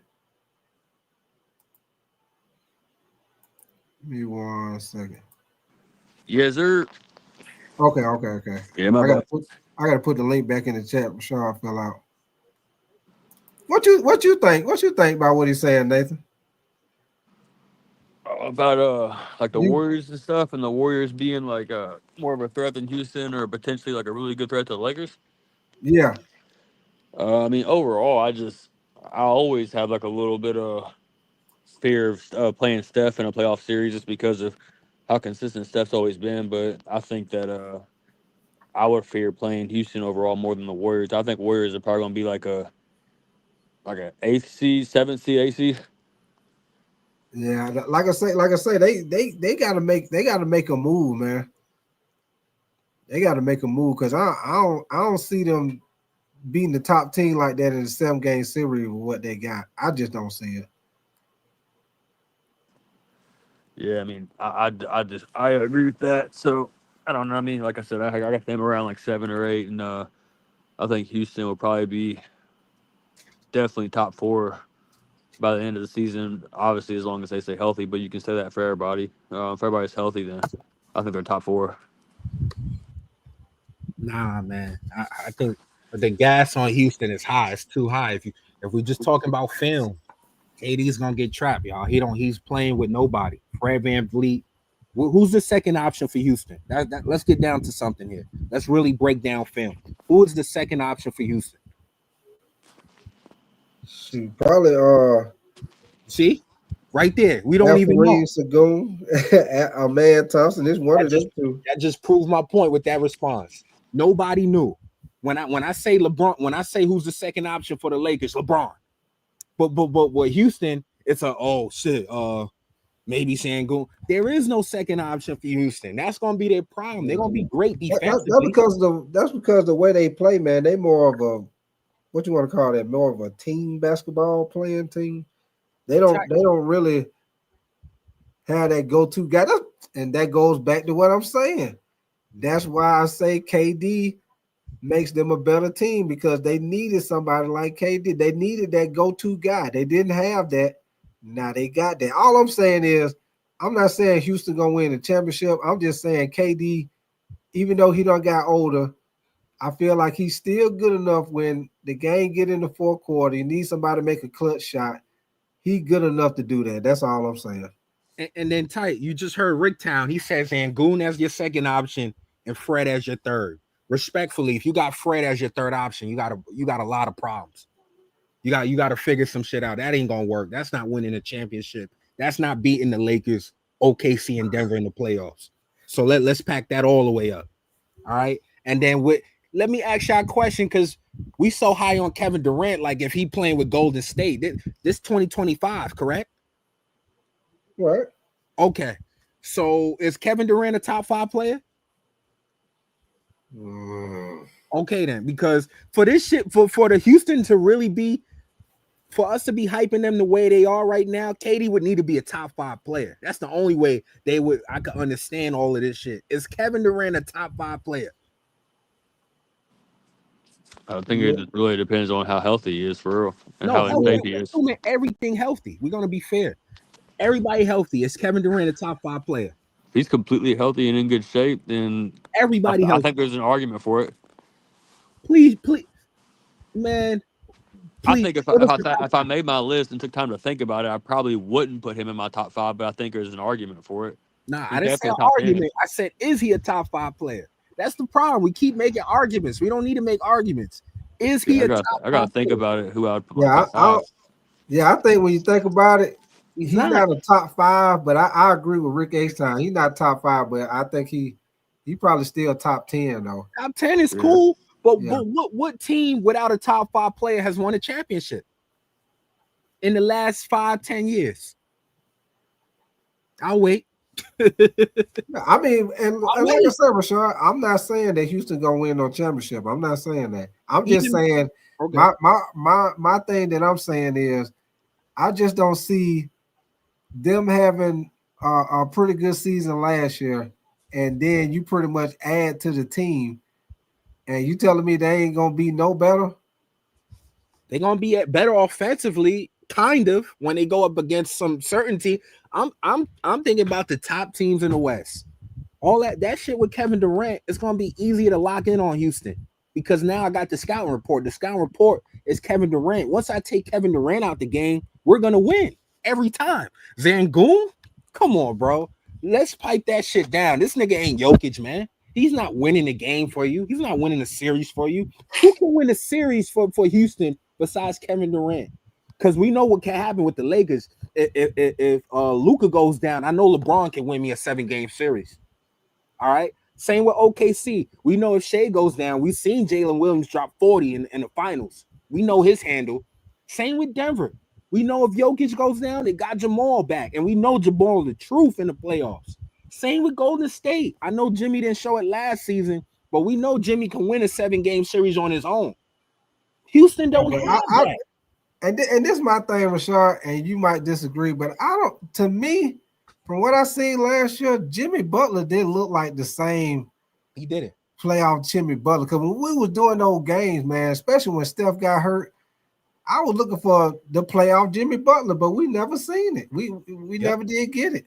He was too humble. I don't think he's the same Jimmy Butler, playoff Jimmy Butler that we used to see with the Miami Heat, man. I don't think because we were looking to see it and we didn't never see it. Oh, don't do that tight. I think he was a little too humble. He was passing the ball too much. It was the playoffs. You got to step up, man. I mean, that's what he always do. Like I said, we was looking for him to do that. He never did. Yeah, but his game is there though. It's not that he lost a step or two. He's in great shape. I thought he was too humbled and too passive. We saw it. There was plenty of situations where I wanted him to be aggressive, and he kept passing. And if you know, and he's adjusting to this Golden State system. So this is why I'm saying this season, he's going into a full training camp with Golden State. They're going to be able to create an offense for him so he can be successful. Jimmy Butler is a threat. He's definitely a threat, and he's a two-way player. Is Austin Reeves a two-way player? Jimmy Butler is Austin Reeves with defense, with toughness, who can guard 1 through 4. That's who Jimmy Butler is. Jalen Williams, that's who Jimmy Butler is. Can go for 30 and lock down 1 through 4. Jimmy Butler, we sleeping on him. And I'm telling you, Golden State, they're gonna smack somebody in the playoffs, and it's probably gonna be Houston if we look at the seeding. I think Golden State probably a 6 seed, 6 seed, maybe 5. I think Houston is 4. So you're looking at Houston and Golden State first round, and you're gonna see the same results, right? Same result. Late Golden State in 7 or 6. When they add Malik Monk and Al Horford, Golden State is the better team, tight. They add them two guys and make them better. But as it stands right now, I don't know. Right now they better than Houston. I ain't taking them over Houston. Not as they stand right now. We come on. We know KD scared of Draymond. We know that, right? Do we know that? Nope. Kevin Durant never got loud with Draymond. Draymond been checking his ass them whole 3 years when he was on Golden State, telling him to pass the ball, give it to Steph. We gonna just forget that, y'all?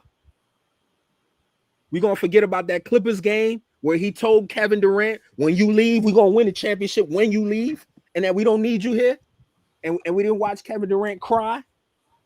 and then got his ass blown out by Houston the next game, and they had to have a whole press conference where Draymond to apologize so he could play his game.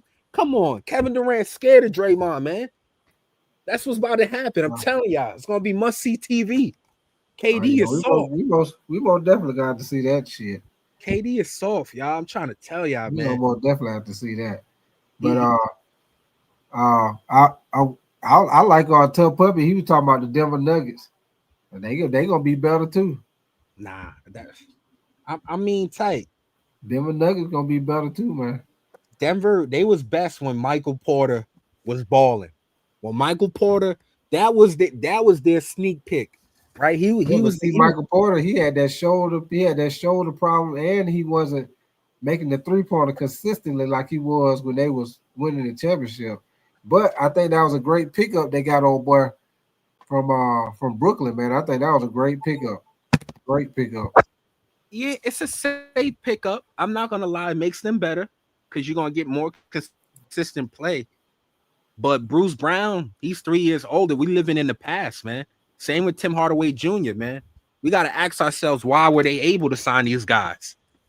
They're not as good as we thought they were. We're thinking of these guys when they're at their peak performance. Tim Hardaway, we thinking about him when he was playing good. He's not the same guy, man. That's why he didn't make the rotation for Detroit. Right? That's why he was fighting for minutes in Detroit. So they got some pickups, but personally, I still think Denver's flat. And it starts really with Jamal Murray. Jamal Murray is the issue for Denver. When Denver was winning championships and they was competing and really knocking shit down in the West, he was putting up 25, 27 a game. He's just coming off an 18 per game season. He's declining. So we expect his jump to be back to 25, 27. That's what we saying? Denver gonna be there, man. Denver top 3 team, no doubt about it, man. They're gonna be there to go home, though, is what I'm saying. If Jamal Murray is not giving you 25, 27, they're not a threat. That's exactly what OKC just showed us. Jamal Murray is gonna have to he's gonna have to go from 18 points per game to 25 points per game. I will say he do got to step his game up. They need him to play like how he played when they made the championship run. I will say that. They do need him to play like that. But tight, they're gonna be in it because you got Jokic. Anytime you got Jokic, you have a realistical shot to win any series. Right. So yes, I agree with that. But Houston, it's not the same, man. Same with Dallas, man. We're playing 2K with Dallas, man. The pieces look good, but yo, Luka made all of those guys better, man. Luka is LeBron 2.0, man. Why do we give LeBron all this praise? It's not because of what he does on the court. As far as numbers, he makes guys around him better. LeBron could take trash and give you a full course meal. Look at Derek Lively. Look at Galford. Look at PJ Washington. They all missing Luka right now. They not the same. Same with Dorian Finney-Smith. Tight, we made him look good. That nigga ain't good. We made him good. We got his ass from Brooklyn. That nigga was drowning in the Brooklyn Bridge. We got his ass and made him look good. That's what I'm trying to tell you, Tight. We can make anything look good. Yeah, Dorian Finney-Smith, the way he play, man, he can play with anybody. He a wing. He can defend multiple positions and he can shoot the 3-pointer consistently. Yeah, he can play with, a guy like that can play with anybody, man. With Luka, but who set him up, Tight, in Houston? Fred VanVleet. So Fred VanVleet, he Chris Paul now. That's what I'm saying, Tight. Who's setting up Eason? Who's setting up even Amon? Amon gonna need some setups too. That he only gave us 14 points a game. I don't know why we acting like he's a second star on the team. He's a 14 points per game scorer. He's gonna need some help on offense. Ain't nobody like that. Who's setting these guys up, Tight? Who's setting up Eason? Who's setting up Amon? Who's setting up all of these complementary pieces they got on the team? Amon, he can get his own shot. Hell no. He can get his own shot. He did it in the playoffs. He can get his own goddamn shot. Tight, when Jimmy got hurt, when Steph went down, he went crazy. Jalen did too. And then when those guys came back, what did they do in game 7? He still had a good game, didn't he? Yo, we give it too much. Amon and Sagoon still had a good game 7. Yeah, with no scouting report, Tight. Come on, Tight. You know all about scouting report. You know guys could get off when there's no scouting report on their ass. Them niggas had no scouting report. That's why they look good, man. They all gonna drop off a little bit or be the same as last season. None of these niggas is gonna really turn up next season, though. Amon is not like that on the offense, Tight. I did my due diligence on Amon. He ain't like that. He's a good wing player. He could definitely lock shit down. He's a good piece to a championship team. He not a second star on the team. He not Jaylen Brown. Nah, he ain't that. Yeah, he ain't that. I'm not saying he a Jaylen Brown. I'm just saying I feel like he headed in the right direction and he a solid player. Great defender. Solid player, man. That's what all the Rockets do. He showed you in the playoffs that his game is stepping up, man. He showed you that in the playoffs. Now, if he does that with Kevin Durant, I'll put some respect on his name because now there's a scouting report. Now there is protocol. The ball do have to go to Kevin Durant. If he could give me the same production he did last season with Kevin Durant, I'll put respect on that. But I'm not putting respect on last season because you had a bunch of kids in the playground throwing sand around. That's what happened. You ain't do nothing impressive. Now, if you're able to do that with Kevin Durant, with a real number one option on your team, and still have that same handle as last season, I'll respect it then. But I need to see it. I game one, season opener is going to really let us know Tight what they on. We're going to find out real quick about Houston. And I can't wait to see it. I'm watching that over the Lakers and Golden State game. The Lakers and Golden State game, Tight. That's gonna be a little boring to me. I ain't gonna lie.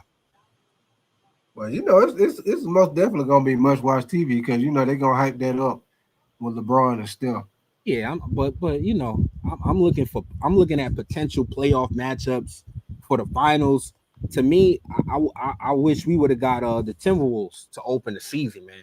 Yeah, that would have been a great matchup. They play the team to put us out. That would have been a great matchup. Because they got the Timberwolves over us right now. How does that make sense? Because they whooped our ass. That's why. But they just lost Alexander. They have no additions. Right. So I don't. But I guess until they see what we look like, I guess they'll give us a little more respect once they see how we play together with the new guys. But that's what I'm assuming. But Ty, I got a wife calling me now. I gotta get off now. Oh yeah, you good, man. Hey, I was just about to say I'm about to get up out of here myself. It's almost 12 o'clock. All right, Ty. All right, appreciate you. All right, man. We about to get up out of here, man. I'm about to take my ass to sleep myself, man. I appreciate all y'all kicking it in here with me tonight, man. Rick Ace Town, Reptile, Tough Puppy, all y'all, man. Nathan, Rashard, Jocelyn. All y'all that's still in here, man. I appreciate all y'all. Austin Cack, if you're still in here, Caveman. Let me see. Snow Easy, I don't know if you're still in here. Like I say, Jocelyn. Y'all been the main ones putting the comments. But like I say, man, Chauncey, most definitely appreciate you standing here kicking it with me, Chauncey, for sure. But we about to get up out of here, man. Y'all keep your notification bell on. Like I say, we'll get back on the basketball again Thursday night, man, when the schedule come out. Y'all most definitely know that we're going to have to go through the schedule, go through the matchups with the Lakers and other key matchup with other teams, man, during the season, man. We're going to break that down, go through that, man. So, like I say, y'all keep your notification bell on. Like I said, I'll probably be back on tomorrow night. Y'all know how it go. But I most definitely appreciate all y'all. Appreciate the Shroom Merchant. You also, Chauncey, Reptile. Appreciate all y'all, man. And y'all know what I always say. We is outie. 5 outie. I'll holler at y'all tomorrow, man, and y'all be safe, man. Appreciate y'all. For sure, Shroom Merchant, man. Yes, sir. You already know, baby. I will be doing live game reaction again this weekend for some of them preseason games. You already know, man, for sure. But I'll holler at y'all later, man. Y'all be safe.